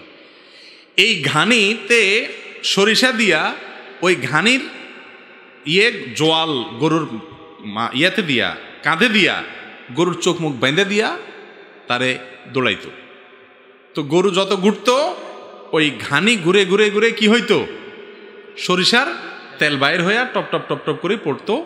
ওইগুলা ওই কলু নামক যে লোক, বলদটার মালিক, সে ওই গরু দিয়া ঘানির তেল ভাঙায় ওইটা বেঁচে সে খাইতো, কামাই করত। এখন এই যে কলুর বলদটা, এই বলদের যেহেতু চোখ মুখ সব বাঁধে দিছে, সে তারে দৌড়াইতে থাকে। সে মনে করতেছে যে আমি এখন কত দূর চলে যাচ্ছি, দুনিয়ার কত জায়গায় চলে যাচ্ছি, কারণ সেই 2-3 ঘন্টা ধরে আমি ঘুরতেছি। সে মনের খুশিতে ঘুরতে থাকে, হ্যাঁ, কারণ চোখ মুখ বেঁধে দিছে। তো কল্লু যেহেতু চোখ মুখ বেঁধে দেয়, এই জন্য সে ঘুরতে থাকে, কারণ সে মনে করে যে আমি এখন বাংলাদেশ ছাড়ি পাকিস্তান, পাকিস্তান ছাড়ি এখন সৌদি আরব থেকে আমি এখন দুবাই চলে গেছি। সে হয়তো অনেক স্বপ্ন দেখতে থাকে, সে মনে করে অনেক দূর চলে গেছে। আসলে কিন্তু সে জায়গাতে ঘুরতেছে, তার লাভের কিছুই হয় নাই। খুলে দেখে যে জায়গাতে দাঁড়াইলাম, আমার লাভ তো কিছুই হলো না। লাভ মাঝখান থেকে কার হয়েছে? কলুর হয়েছে। কলু কিছু সরিষার তেল পাইছে, বেঁচে খাবে, আর এই বলদের কোনো লাভ হয় নাই। এই যারা গেমস খেলেন এরা হলো কলুর বলদ। কিভাবে কলুর বলদ আমি বুঝাই দেই, একটু অপেক্ষা করুন, বুঝাই দেই। এইভাবে কলুর বলদ যে এই গেমসগুলো যারা তৈরি করছে, ওরা এমনি এমনি তৈরি করে নাই। আপনি গেমসগুলো যতবার ডাউনলোড করবেন, ক্লিক করবেন, খেলবেন, হ্যাঁ, অ্যাপ স্টোর থেকে নামাবেন, যতবার নামাবেন এর মাধ্যমে আপনাকে অ্যাড দেখানো হবে, আরেকজনকে অ্যাড দেখানো হবে। যতবার এটার সাথে আপনি এঙ্গেজ হবেন, বিভিন্নভাবে ডলার কামাবে ওই গেমসের মালিক যে সে। এই হিসাব নিকাশগুলো আমাদের ইউটিউবার ভাইরা ভালো বুঝে, বুঝতে পারছেন? তাহলে ওই সরিষার তেলটা পায় কে? ওই গেমসের মালিক, এ হলো কলু, আর আপনারে লাগাই দিছে, আপনি হলেন বলদ। সারাদিন টিপতেছেন, সারা রাত টিপতেছেন, দিনকে দিন। ভাই এই 2-4-5 বছর ধরে বহু গেম খেলছেন, একবারে জিতে গেছেন, নারায় তাকবীর, অনেক কিছু বুঝলাম। কয় টাকা কামাইছেন? এখন আবার কিছু গেমস বাইরে হচ্ছে পয়সাও হয়, কিছু গেমস আছে এগুলো কামাইলে পয়সাও কামায়। কিন্তু এই পয়সা কামাই, এর মাধ্যমে আমাদের আর্থসামাজিক কোনো উন্নতি আছে? এই পয়সা কামাইয়ের মাধ্যমে সমাজে কোনো উৎপাদন হয়, সমাজে কোনো উপকার হয়? কিচ্ছু হয় না। এটা আরেক প্রতারণা, আপনাকে আপনার জীবনের সৃষ্টিশীলতা থেকে দূরে সরাচ্ছে এবং স্থূলতা সৃষ্টি করতেছে, চিন্তার দৈন্যতা আসছে। ইসলাম এরকম অনর্থক অহেতুক কাজ করাকে জায়েজ রাখে না। সফল ইমানদারের বৈশিষ্ট্য হলো ওয়াল্লাযীনা হুম আনিল লাগবি মুরিদুন, তারা অনর্থক কাজ থেকে বেঁচে থাকে। অতএব এই সমস্ত অযথা কাজ থেকে আমরা বেঁচে থাকবো তো ইনশাআল্লাহ। মিন হুসনি ইসলামিল মারই তারকু মা লা ইয়ানি, একজন মুসলমানের ইসলামটা সুন্দর হবে তখন যখন সে এরকম এই কলুর বলদ হওয়ার মতো অযথা অহেতুক খাটাখাটনি এবং ফালতু কাজ থেকে বেঁচে থাকবে। আপনি বলবেন হুজুর আমার তো বিনোদন হয়েছে, মজা পাইছি। আপনি যেটাকে মজা বলতেছেন, এই মজাটা আপনি যে লস করেছেন, ওই লসের তুলনায় মজাকে আপনি যখন যোগ বিয়োগ করবেন, দেখবেন অনেক বেশি আপনি লস করেছেন। লাভ করছে ওই কলু, আপনার কোনো লাভ হয়নি। আপনি শারীরিক এবং ফিজিক্যাল খেলাধুলা করবেন, সেগুলোতে আপনার কি হবে? লাভ হবে ইনশাআল্লাহ। বিধায় এগুলো জায়েজ নেই। এরপরে প্রশ্ন হলো, আমাদের এলাকায় গায়ে হলুদ বিয়েতে ডিজে বক্স চালিয়ে মানুষকে কষ্ট দেওয়া হয়, আমি বাধা দিতে গেলে আমাকে হুমকি ধমকি দেয়, আমার করণীয় কি? দেখুন, সমাজে যে কয়েকটা অসভ্য কর্ম এবং যেই কয়েকটা জঘন্য অনাচার স্টাবলিশড হয়ে আসে তার মধ্যে এটা একটা। আপনার বিয়ের সময় আপনি গায়ে হলুদ দেন, মরিচ দেন, আরও কিছু দেন, সেটা আপনি দেন, কিন্তু আপনি যে ডিজে পার্টি করছেন, আপনি যে বক্স ভাড়া করে এনে হাই ভলিউমে ধুমধাড়াক্কা গান বাজায় রাখতেছেন, আপনার গানের আওয়াজে মানুষের কষ্ট হচ্ছে, অসুবিধা হচ্ছে, শিশু ঘুমাতে পারছে না, হার্টের রোগীর কষ্ট হচ্ছে, মানুষের ডিস্টার্ব হচ্ছে। একজন মানুষ গান শুনবে না, হারাম, সে বাঁচতে চায়, আপনি তাকে জোর করে শোনাচ্ছেন। এর চেয়ে বড় অসভ্যতা আর কিছু হতে। যে মনে করে এটাতে কারোর অধিকার নষ্ট হয় না, সে ধুমধাড়াক্কা বড় বড় বক্স আনায়া গান শুনতে চায়। তোমার গান শুনতে চায় তোমার কানে, তুমি হেডফোন দিয়ে গান শুনতে শুনতে তুমি মরে যাও, তোমার ব্যাপার, কিন্তু তোমার গান আমাকে কেন জোর করে শোনাচ্ছ জোরে জোরে? এর কানের কাছে একটা মাইক নিয়ে জোরে জোরে আওয়াজ শোনাবেন, ওয়াজ শোনাবেন, এটাকে সে কি যৌক্তিক মনে করবে? মনে করবে না। ভাইরা আমার, কোরআনের তেলাওয়াত পর্যন্ত, ওয়াজের কথা, ভালো কথা পর্যন্ত আপনি জোর করে যদি কাউকে শুনাইতে যান, হাই ভলিউমে শোনান, মানুষের ক্ষতি হয়, ইসলামে সেটা জায়েজ নাই। একবার নবী করিম সাল্লাল্লাহু আলাইহি ওয়াসাল্লামের মসজিদে নববীতে এক লোক কোরআন তেলাওয়াত করতেছে জোরা। নবী সাল্লাল্লাহু আলাইহি ওয়াসাল্লাম তাকে ডাক দিয়েছেন, দিয়ে বললেন, তুমি জোর করে কেন পড়তেছো? তুমি যে আল্লাহকে শোনানোর জন্য পড়তেছো, ওই আল্লাহ তো মনের খবরও রাখেন, আস্তে আস্তে পড়ো, আশপাশে মানুষের ডিস্টার্ব হচ্ছে। কোরআন তেলাওয়াতের ক্ষেত্রে যদি নবী সাল্লাল্লাহু আলাইহি ওয়াসাল্লাম এটা বলে থাকেন, অনেক ওয়াজ মাহফিলের মাইক দূর দূরান্ত পর্যন্ত লাগায়, আছে না নাই? মানুষের ঘুম হারাম করে দিচ্ছে, হিন্দু ভাইদের কষ্ট, অন্য ধরনের ভাই বোনদের কষ্ট হচ্ছে। ইসলাম আপনাকে এটা জায়েজ করেন, আপনি জোর করে কাউকে ওয়াজ শোনানোর অধিকার ইসলাম আপনাকে দেয় নাই। সেখানে ব্যান্ড সেট আপনার এই বক্স এনে ভাড়া করে যারা শোনায়, তারা সবচেয়ে অযৌক্তিক কাজ করছে। আমাদের যে সমস্ত যুবক ভাইরা কাজগুলো করছে, একটাবার তারা নিজের বিবেককে একটু প্রশ্ন করবেন প্লিজ। আপনার এই কাজটা কত বড় অন্যায় হচ্ছে। আপনার কাছে যেটা ভালো লাগে না, সেটা যদি জোরে বক্সে আপনার হাই ভলিউমে চালিয়ে যদি আপনাকে অতিষ্ঠ করে, আপনার কাছে কেমন লাগবে? ঠিক আপনার কাজ দ্বারা অনেক মানুষ অতিষ্ঠ হচ্ছেন, হারাম। এই জন্য তো বিয়েগুলোতে বরকত নাই, কারণ বিয়ে অনুষ্ঠানে এই যে হাজার হাজার মানুষ বদদোয়া দেয়, মানুষের কষ্ট হয়, সবার বদদোয়াতে আল্লাহর গজব তো এমনি নাজিল হয়ে যায়, ওই বিয়েতে শান্তি এমনিই আসে না। এই জন্য এই সমস্ত জায়েজ নেই, হারাম। তাদেরকে বোঝানোর চেষ্টা করবেন যুক্তি দিয়ে। আর গায়ে হলুদের বিষয়ে আমরা বলেছি এর আগে বিভিন্নভাবে, যে গায়ে হলুদ দেওয়া এটা ভিন্ন ধর্মের ধর্মীয় সংস্কৃতি, এবং অনেক ভুল বিশ্বাস থেকে মানুষ গায়ে হলুদ দেয়, মনে করে যে এর মাধ্যমে দাম্পত্য জীবনে সুখ শান্তি হয়। আর বিশেষ করে গায়ে হলুদের অনুষ্ঠানটা আমাদের সমাজে এখন এটা হয়ে গেছে বিয়ে উপলক্ষে সবচেয়ে নোংরা অনুষ্ঠান। এই জন্য এটা বর্জন করা উচিত হয়ে গেছে, আমাদের কর্তব্য হয়ে গেছে এটা। কারণ ছেলেদের গায়ে মেয়েরা, মেয়েদের গায়ে ছেলেরা ঢলাঢলি মাখামাখি এবং সেখানে গান বাদ্য যন্ত্র ইত্যাদি করে হারামের ছড়াছড়ি হয়ে থাকে। একজন মুসলমান বিবাহের মতো একটা বরকতময় ইবাদত, একটা নেকামল, সেটাকে পর্যন্ত হারাম দিয়ে আমরা ভরায় ফেলছি। একটু যুবকরা সৎসাহস করা যাবে না ইনশাআল্লাহ, যে আমার বিয়েতে এই সমস্ত অনাচার আমি করতে দেব না। আল্লাহ আমাদের তৌফিক দান করুন। ঘুষ দিয়ে চাকরি নিলে কিনা? আপনি চাকরি নিয়েছেন ঘুষ দিয়ে, উপার্জন হালাল হবে কিনা? এর উত্তর হলো, প্রথমত যে ব্যক্তি নিরুপায়, ঘুষ না দিলে তার চাকরি হবেই না, ওই বেচারার জন্য বাধ্যগত হয়ে ঘুষ দেওয়াটা জায়েজ আছে। তার ন্যায্য অধিকারী ছাড়া আদায় হবে না, কোনো উপায় তার নাই, তার জন্য এটা জায়েজ আছে। কিন্তু ঘুষের কারণে আপনার সমস্ত উপার্জন হারাম হবে এমন কোনো কথা নেই। সর্বাবস্থায় ঘুষ আপনি হারাম পদ্ধতিতে দেন আর হালাল উপায়ে দেন। হালাল উপায় মানে আপনি নিরুপায় হয়ে ঘুষ দেন, অথবা আপনি নিরুপায় হওয়া ছাড়া ঘুষ দেন, যেটা হারাম। অনেকে আমরা আজকাল সামান্য একটু প্রয়োজনে অপ্রয়োজনে আমরা ঘুষ দিই, নিজেরা সাইদা দিই, ঘুষ করলে চাওয়াও লাগে না, আজকাল আমরা সাইদা দিই যে ভাই নেন। এই রোগটা আমাদের মধ্যে আসে না নাই? তো এই যে ঘুষ, এই ঘুষটা দিয়ে আপনি চাকরি নিয়েছেন, নেয়ার পর এবার চাকরিটা আপনি হালাল করতেছেন, হালাল কাজ করে পারিশ্রমিক নিচ্ছেন, কোনো হারাম কাজ করতেছেন না, তাহলে আপনার উপার্জনটা হালাল থাকবে। ওই ঘুষ দিয়ে চাকরি নিচ্ছেন, সেজন্য সারা জীবনের চাকরির সব উপার্জন হারাম হয়ে যাবে না। শুধুমাত্র প্রথম যে কাজটা করেছেন সেটা অন্যায় করেছেন, তার জন্য আল্লাহর কাছে কি চাইবেন? মাপ চাইবেন, ইস্তিগফার করবেন। সরকার কর্তৃক নির্ধারিত জাতীয় সঞ্চয়পত্রের ইন্টারেস্ট হালাল হবে কিনা? জাতীয় সঞ্চয়পত্রে আমরা সঞ্চয়পত্র যে টাকা দিয়ে কিনি, সেই টাকার বিপরীতে আমাদেরকে অতিরিক্ত মুনাফা দেয়া হয়। এটা স্পষ্টত সুদ, কারণ এটা বাণিজ্যিক ভিত্তিতে নেওয়া হয় না, যে তোমার থেকে টাকাটা নিলাম, এই টাকাটা আমি বাণিজ্যে খাটাবো, ব্যবসায় খাটাবো, এরপরে পার্সেন্টেজ তুমি এত পাবা, আমি এত পাবো, এরকম কোনো ভিত্তিতে নেওয়া হয় না। অথচ আল্লাহ বলেছেন, ওয়াহাল্লাহুল বাইআ ওয়াহাররামার রিবা, বাণিজ্যিক ভিত্তিতে কারো টাকা নিয়ে আপনি ব্যবসা খাটিয়ে লাভের অংশ দিয়েছেন আগের চুক্তি অনুযায়ী, সেটা জায়েজ আছে। কিন্তু থোক টাকা নিয়ে বলতেছেন তোমাকে এত টাকা দেব, আমি ব্যবসা করব না, ফেলা রাখবো, এটা তোমার দেখার দরকার নেই, তুমি নির্দিষ্ট ধরাবাঁধা টাকা শুধু পাইতে থাকবা মাসে মাসে, এটা হলো সুদ। এই সুদকে আল্লাহ তাআলা হারাম করেছেন। বিধায় এই সঞ্চয়পত্র বলেন আর যেটাই বলেন, এইভাবে অনেক সময় দেখা যায় ডাক বিভাগ বিভিন্ন এরকমভাবে ছাড়ে, সেগুলোতে আমি নির্দিষ্ট টাকা দিয়ে সঞ্চয়পত্র কিনলাম এবং সেটার এগেনিস্টে সেটার বিপরীতে আমি মুনাফা নিলাম, লভ্যাংশ নিলাম, ইন্টারেস্ট নিলাম, নাম যেটাই দেন সেটা সুদ হবে, সেটা খাওয়া ইসলামের দৃষ্টিকোণ থেকে জায়েজ হবে না। আমি একজন ব্যবসায়ী, অনেকের সাথে আমার লেনদেন আছে, অনেকে আমার কাছে টাকা পায়, আমি অনেকের কাছে পাবো। যদি হঠাৎ আমার মৃত্যু হয়, যারা আমার কাছে টাকা পাবে তাদেরকে যদি আমার পরিবার টাকা না দেয়, তাহলে শরীয়ত বিধান কি? খুব দরকারি একটা প্রশ্ন। আপনি লোন নিয়েছেন, হাওলাত নিয়েছেন, জীবনে চলার জন্য লোন হাওলাত করা লাগতেই পারে। অনেকে লোন হাওলাত করলে এটাকে খারাপভাবে দেখে, না এটা কোনো খারাপ কিছু না। আমাদের নবী করিম সাল্লাল্লাহু আলাইহি সাল্লাম হাওলাত নিছেন না নেন নাই? মুসলমানের থেকে তো নিছেন, এক ইহুদির কাছ থেকেও ধার নিয়েছেন।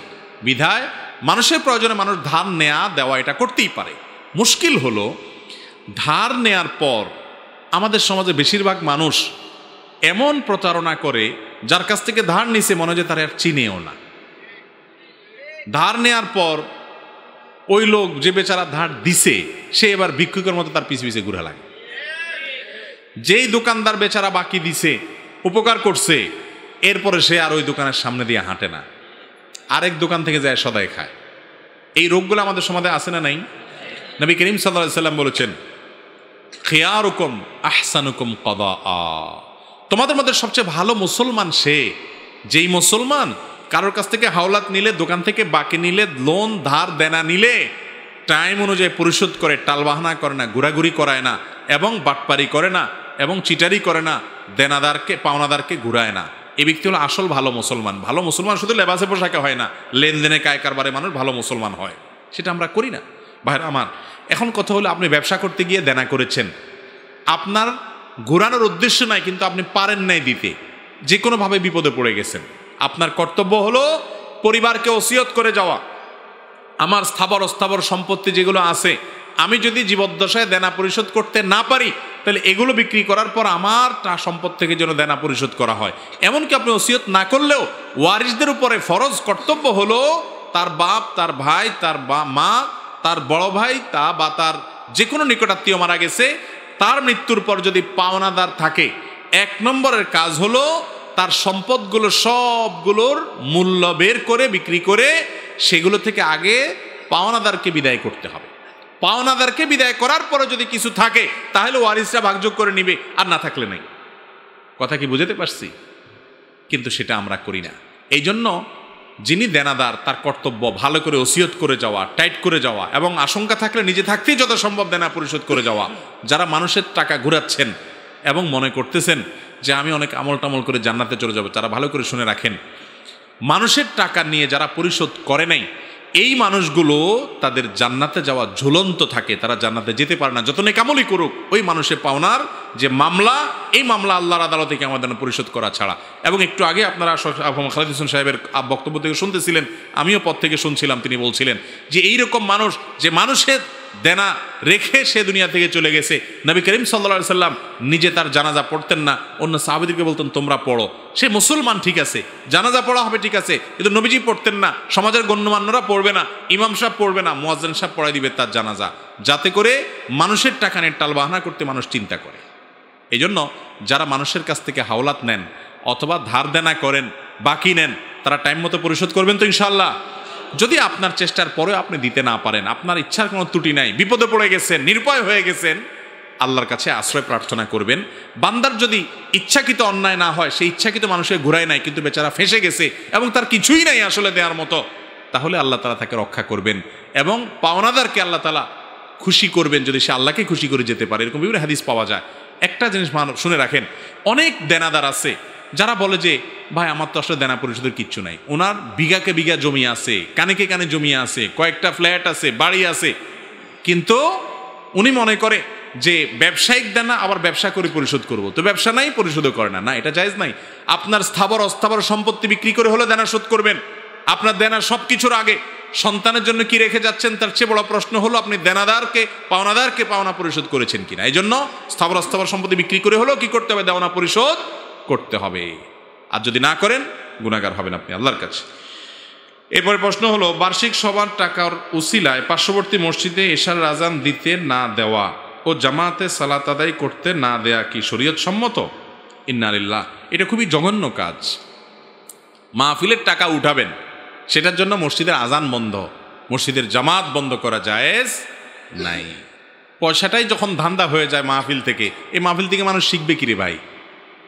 মাহফিল যখন বক্তারও ধান্দা পয়সা, আয়োজকদেরও ধান্দা পয়সা, তাহলে সেক্ষেত্রে সেখান থেকে শ্রোতাদের জন্য ইখলাসের সাথে এই মাহফিল থেকে কোনো কিছু নেওয়া এটা তো কঠিন হয়ে যাবে। এই জন্য মাহফিলের উসিলা হওয়া যে উসিলা হোক, মসজিদে আজান বা নামাজ বন্ধ করা কি নাই, জায়েজ নাই। রাসূল সাল্লাল্লাহু আলাইহি ওয়াসাল্লাম বলেছেন, তোমরা সেইভাবে নামাজ পড়ো যেভাবে তোমরা আমাকে নামাজ পড়তে দেখো। তাহলে মুসলমানদের নামাজ পড়ার পদ্ধতি এক একজনের এক এক পদ্ধতি কেন? যৌক্তিক প্রশ্ন। এই প্রশ্নের উত্তর হলো, নবী করিম সাল্লাল্লাহু আলাইহি ওয়াসাল্লাম তাঁর জীবদ্দশায় সাহাবীদের মধ্যে সালাত আদায় করতে গিয়ে এক এক মেথড এবং এক এক পন্থা অবলম্বন করেছেন। যেমন বনু কুরাইজার ঘটনা সবচেয়ে প্রসিদ্ধ। এক্ষেত্রে আসরের নামাজ তোমরা অমুক জায়গায় গিয়ে পড়বা, বনু কুরাইজায় গিয়ে পড়বা, তিনি বলেছেন। পথে আসর ওয়াক্ত শেষ হয়ে যাচ্ছে, কিছু সাহাবী নামাজ পড়ে ফেলছেন, কিছু সাহাবী বলছেন না, নবীজি সেখানে যা পড়তে বলছেন আমরা ওখানে গিয়ে পড়বো। দুই দল দুই রকম করছে। নবী সাল্লাল্লাহু আলাইহি ওয়াসাল্লামের কাছে এসে বলার পর তিনি কাউকে ভৎসনা করেন, তার মানে দুইটাকেই অনুমোদন রেখেছেন। নবী করিম সাল্লাল্লাহু আলাইহি ওয়াসাল্লাম নিজে তার থেকে বিভিন্ন রকমের হাদিস যখন পাওয়া যায় বিশুদ্ধভাবে, তখন এই বিভিন্ন রকমের আমলটাই সাব্যস্ত হয়। আমরা একটাকে যখন আমল করি তখন অনেক সময় অন্যটাকে ডিনাই করি, অস্বীকার করি, অথচ এটা হাদিসে বর্ণিত আছে। এটা হলো ভুল আমাদের। নবী করিম সাল্লাল্লাহু আলাইহি ওয়াসাল্লাম থেকে যদি একাধিক অপশন বর্ণিত থাকে, হাদিসের মাধ্যমে যদি কোরআনের মাধ্যমে একাধিক অপশন যদি প্রমাণিত হয়, তাহলে সে একাধিক অপশনকে ডিনাই করার কোনো সুযোগ নাই। খোদ সাহাবীদের আমলে একাধিক ভাবে সালাতের ক্ষেত্রে, বিভিন্ন মাসালার ক্ষেত্রে একাধিক নিয়ম, একাধিক মাসআলা ফলো করা হতো, কেউ সেটাকে ডিসকারেজ করতো না। যার যার ইজতিহাদ, লাহু ফাহাম লাহু ইজতিহাদ। তো এখন আমাদের যেটা হয়েছে, আমরা মনে করি না একটা সঠিক হবে বাকি সব ভুল হবে। এটা ভুল কথা। একাধিক পদ্ধতি যদি হাদিস এবং কোরআন থেকে অ্যালাউড হয়, তাহলে কেউ কোনোটাকে শক্তিশালী মনে করছে, বেশি দলিল সমিতি মানুষটা আমল করতেছে, আমি তাকে ডিসকারেজ করব না, এটা জায়েজ নাই। আমরা শেষ করব নাকি ভাই? টাইম তো হয়ে গেছে মনে অনেক, 11:30 বেজে গেছে। আরো কয়টা প্রশ্ন আছে? আরে ভাই, আপনি গুরুত্বপূর্ণ প্রশ্ন যেগুলো আছে এগুলো দিয়ে তো শেষ করতেছি না, আগের বেচারাদের প্রশ্ন। আরও কয়েক মিনিট দেই, যেহেতু অনেকগুলো প্রশ্ন আছে। আমার ছোটবেলা থেকে শুনে আসছি কোরআনের আয়াত 6666টি। আব্দুল্লাহ জাহাঙ্গীর রহমানুল্লাহর এক আলোচনা উনি বলেছেন কোরআন আয়াত 6236টি। কোনটি সঠিক? ভাই এটা ঠিক যে 6666টি কোরআন আয়াত, এই কথা আমরা বহুদিন শুনে আসছি, কিন্তু এটা সঠিক নয়, কোনোভাবেই সঠিক নয়। আপনি নিজে হিসাব করে দেখেন, তাহলে দেখবেন সঠিক না বেঠিক, আমার জিজ্ঞেস করা লাগবে না। কথা বুঝাতে পারছি? কোরআন আয়াতের সংখ্যার ব্যাপারে আমাদের এই ভুল ধারণা পাল্টাতে হবে। 6266টি, এটাই বিশুদ্ধতর মত। আরও ওই আয়াত সংখ্যা বিসমিল্লাহকে কাউন্ট করবে কি করবে না, এটার উপরে ভিত্তি করে সামান্য কম বেশি হয়েছে, কিন্তু 6666টা যে না, এ ব্যাপারে দ্বিমত করার কোনো সুযোগ না। করে আপনি নিজে ক্যালকুলেটর নিয়ে বসে সূরার আয়াত সংখ্যাগুলো যোগ করে দেখবেন যে মিলবে না। 6666টি এটা একটা ভুল প্রসিদ্ধ কথা, কোরআন আয়াতের সংখ্যা এটা না। স্বামী জীবিত থাকা অবস্থায়, স্বামীর উপার্জনরত থাকা অবস্থায় স্ত্রীর উপার্জিত অর্থ স্বামীর সংসারে চালানো বা কাজে ব্যবহার করা কতটুকু জায়েজ? খুব দরকারি একটা প্রশ্ন। অনেক মা বোনরা বাসা বাড়িতে থেকে আজকাল অনলাইনে বা বিভিন্নভাবে হালাল ব্যবসা করেন, এটা জায়েজ আছে। আমাদের আম্মাজান খাদিজা রাদিয়াল্লাহু তাআলা আনহা, তিনি মেয়ে ছিলেন, বাসায় বসে বসে ব্যবসা পরিচালনা করতেন কি করতেন না? বাইরে যদি মেয়েদের উপযোগী কোনো কর্মক্ষেত্র, যেখানে শুধুমাত্র মেয়েরা থাকেন বা তাদের আপনার পর্দার কোনো খেলাফ হয় না, সেখানে গিয়ে তিনি যদি কাজ করেন, সেটাও শরীয়ত তার জন্য জায়েজ রেখেছে, যদিও তার জন্য বাসা বাড়িতে অবস্থান করাটাই হলো শরীয়তের নির্দেশনা এবং ভালো। যেভাবে হোক হালাল উপায়ে যদি কোনো মেয়ে উপার্জন করে, মেয়ের বেতনের টাকা বা তার চাকরি ব্যবসার টাকা, তার উপার্জনের টাকা, এটার মালিক কি স্বামী হবে না তিনি হবেন? আপনারা কি বলেন? সুন্দর একটা বুদ্ধি দিছে, সবাই হবে ভাগে যোগে। এ লোকের বউ মনে চাকরি করে। ভাই শুনেন, আল্লাহ রাব্বুল আলামিন ইসলামে অ্যাকাউন্ট সিস্টেম, অ্যাকাউন্টিংটা সবার আলাদা আলাদা করেছে, সবার আলাদা আলাদা। দেখেন মানুষের অধিকার কিভাবে ইসলাম রক্ষা করেছে। একজন নারী তিনি মহরের টাকা পেয়েছেন, এটা তার, স্বামী এটার দিক তাকাতে পারবে না। তিনি এটা দান করে দিবেন, খেয়ে ফেলবেন, বাপ মাকে দিয়ে দিবেন, ভাই বোনকে দিয়ে দিবেন, স্বামীর কোনো অধিকার নাই সেখানে হস্তক্ষেপ করার। আমাদের সমাজে মেয়েদেরকে আমরা এই অধিকার দেই? মহারণা দেওয়ার পরে বাসরাত যাইতে না যাইতেই পরের দিন বলি, কি করছো, কোথায় রাখছো, হারায় ফেলবো, আমার কাছে দিয়ে দাও, বাটপারি। এগুলো আমরা করি কি করি না? ভুল এগুলা। তাকে স্বাধীনতা দিতে হবে, তার মতো করে সে খরচ করবে। বিয়ের পর অনেকেই এই বইয়ের মহারণা নিয়ে টালবানা করে। আপনি দিছেন, আবার বলতেছেন হ্যাঁ তুমি হারায় ফেলবা, কি করছো কি না করছো। না, তাকে দিয়ে দিছেন, মালিক সে কি করছে আপনি এটা জব দিয়ে করার কেউ না। আপনি তাকে একটা ভালো পরামর্শ দিতে পারেন, ভিন্ন কথা, কিন্তু ফুসলা ফাসলা বিভিন্ন কথা বলে আপনি আবার দখল করে নিয়ে এলেন, এ বাটপারি করবেন না, এ খারাপ কাজটা করবেন না। আমাদের সমাজে মেয়েরা লাজুক, নানাভাবে তারা জুলুমের শিকার। আবার এটাও ঠিক, অনেক মেয়েরা স্বামীর অবাধ্য হয়ে হারামে লিপ্ত। নামাজি কালামে পর্দানুসীন মেয়েরাও স্বামীকে আজকাল মানতে চায় না। নারীবাদের এই মিথ্যা এবং মুখরোচক স্লোগানে বিভ্রান্ত হয়ে তারা প্রতারিত, আজ নাফরমানি করছেন এবং গুনাহে লিপ্ত হচ্ছে। সেটাও হয় আমাদের সমাজে। যাই হোক, যেটা বলছিলাম, মেয়ের উপার্জনের টাকার মালিক মেয়ে নিজে হবেন। স্ত্রী উপার্জন করলে তার মালিক কে হবেন? আপনি স্বামী হিসাবে একেবারে মোচে তাও দিয়া, হাতে তেল দিয়া বউ কামাই করে নিয়ে আসে, সেগুলো এনে সংসারে খরচ করবেন, এ অধিকার আপনার নাই। হ্যাঁ, স্ত্রীর অবশ্যই উচিত যে আমাকে আলাদা কিছু পয়সা করে দিছে, স্বামী বেচারা যদি গরিব মিসকিন হয়, অভাবী হয়, তো এই ফকির ফাঁকড়া যেরকম কিছু দান করে তারও কিছু দেওয়া উচিত। ফকির ফাঁকড়ার মতো না, এটা মজা করে বললাম, কিন্তু স্বামীকে সংসার চালাতে তার কষ্ট হলে স্ত্রীর উপার্জন আছে, তিনি তার স্বামীকে আন্তরিকতা হিসাবে, জীবনসঙ্গী হিসাবে তার সহায়তা করা উচিত। তার টাকা দ্বারা অন্য যে কাউকে সহায়তা করার চাইতে তার স্বামীকে সহায়তা করা অনেক বেশি উপযুক্ত, ভালো, এটা তার করা উচিত, কর্তব্য। কিন্তু স্বামী যদি আপনার ওই বইয়ের মাস শেষ টাকাটা এনে দখল করে, এটা জুলুম হবে, এটা জায়েজ স্বামীর না। ইসলাম মেয়েদেরকে কত সুযোগ দিয়েছে। অনেক মা বোনরা প্রশ্ন করে, ভাই আপনারা বলেন স্বর্ণের জাকাত দিতে হবে, ভাই স্বর্ণের জাকাত কেমনে দেবো, আমাদের কি কামাই আছে? তাই বলে কামাই নাই কেমনে আপনাদের তো 4 হাতে কামাই, পুরুষ তো 2 হাতে কামাই করে। বলে কেমনে? বিয়ের আগে মহারণা পাইছেন, বাপ মরলে বাপের সম্পদে ভাগ পাইছেন, মা মরলে মায়ের সম্পদে ভাগ পাইছেন, স্বামী মরলে স্বামীর সংসদে ভাগ পাইছেন, আরো কত সম্পদে ভাগ পান, খরচ 1 টাকাও না। মেয়েদের কোনো খরচ আছে? বাপের বাড়িতে যাইতেছেন, হন হন করে চলে যাচ্ছেন ডুলতে ডুলতে, মিষ্টি পোটলাটা কে কিনে লাগে? স্বামী কিনে লাগে। আবার শ্বশুর বাড়িতে যাইতেছেন, তখনও ফলমূল মাছ গোড় যা কিনে লাগে, কে কিনে লাগে? স্বামীর কিনে লাগে। পোলা পানের খরচও স্বামীর দেওয়া লাগে, স্বামীর নিজেরটা তো নিজের দেওয়া লাগে, আপনারটাও দেওয়া লাগে, খরচ সব বেচারার। আর আপনি বাপের থেকেও পান, বোনের থেকেও জমি পান, স্বামীর থেকেও জমি পান, মোহর পান, এখন পাইয়া সেগুলো সব ছেলের ওই ফুসলানিতে আপনি গলে গিয়ে দিয়ে দেন। বাসক রাত্রে বলে যে এখন এই যে কয়দিন পর ইটালি ভিসা আসবে, আমি চলে যাব, কত টাকা আসবে আমাদের, এই মোহরের জন্য বাঁধবে কিছু, তুমি এখন মাফ করে দাও, আল্লাহ দিলে সবই তো তোমার। একটু ফুসলে ফাসলে ওই ছেলেটা বাটপার আপনারা নরম করে দিছে, মেয়ে মানুষ বলছেন হ্যাঁ কি বলো তুমি, আমি এইসব পয়সা করে দিই কি করবো, তুমি বেঁচে থাকলে দিলেন মাফ করে, শেষ আর কি। এই পোলা নাচতে নাচতে চলে গেছে, যে মাপ নিয়ে চলে গেছে, আপনি কি দুঃখে মাফ করেন? এখন মুশকিল হলো মেয়েরা বেচারারা মাপ না করেও যাবে কই। মাপ না করলে আপনি বলবেন ওরে বাবা বাসর রাতেই তেড়ামি করতেছে, বলতেছে না মাফ করবো না, তাহলে এই পরে জানি কি হবে। এই জিনিসগুলো আমাদের মূর্খতা। লেনদেন একবারে ক্লিয়ার কাট হবে, তাআমালুকাল আজানিব ওয়া তাআশারুকাল আকারিব, আরবিতে এটা কথা আছে। লেনদেন হবে অচেনা মানুষের মতো। আমরা স্বামী স্ত্রী সেটা আরেক জিনিস, কিন্তু তার টাকা তার, আমার টাকা আমার। বউয়েরাও আবার যদি স্বামীর টাকার নিজের টাকা মনে করে যা খুশি তা করে, এটাও জায়েজ নাই। আবার স্বামীরাও বউদের আপনার উপার্জন নিজের দখলে বিভিন্নভাবে কৌশলে নেওয়া কি হবে না, জায়েজ হবে না। আমাদের মা, দাদি, নানি, ফুফিরা এক একজন 10 থেকে 15 জন পর্যন্ত সন্তান জন্ম দিয়েছেন, আর তাদের কোনো সিজারের প্রয়োজন হয় নাই। এখন বলতে গেলে আধুনিক পৃথিবীতে সিজার ছাড়া কোনো সন্তানই আসে না, আর আমাদের মাদেরকে মৃত্যুর মুখে ঠেলে দিচ্ছে। এজন্য আসলে দায়ী কারা? আল্লাহ মাফ করুক। এটার মূল কারণ কি সেগুলা মেডিকেল সায়েন্সের লোকজন বলতে পারবেন, ডাক্তাররা ভালো বলতে পারবেন, এটা তো আর আমার সাবজেক্ট না। কিন্তু আমার বাচ্চা সৌদি আরবে যারা মিডল ইস্টে ছিল, ফ্যামিলি সহ আমি ছিলাম, সেখানে বাচ্চা হয়েছে, আমি সেখানে দেখছি সব নর্মাল বাচ্চা হয়েছে বেশিরভাগ। আমাদের দেশে এই অনাচারটা সবচাইতে বেশি, যে ঘরে ঘরে ঘরে ঘরে মেয়েদের কি হচ্ছে, সিজারে বাচ্চা হচ্ছে।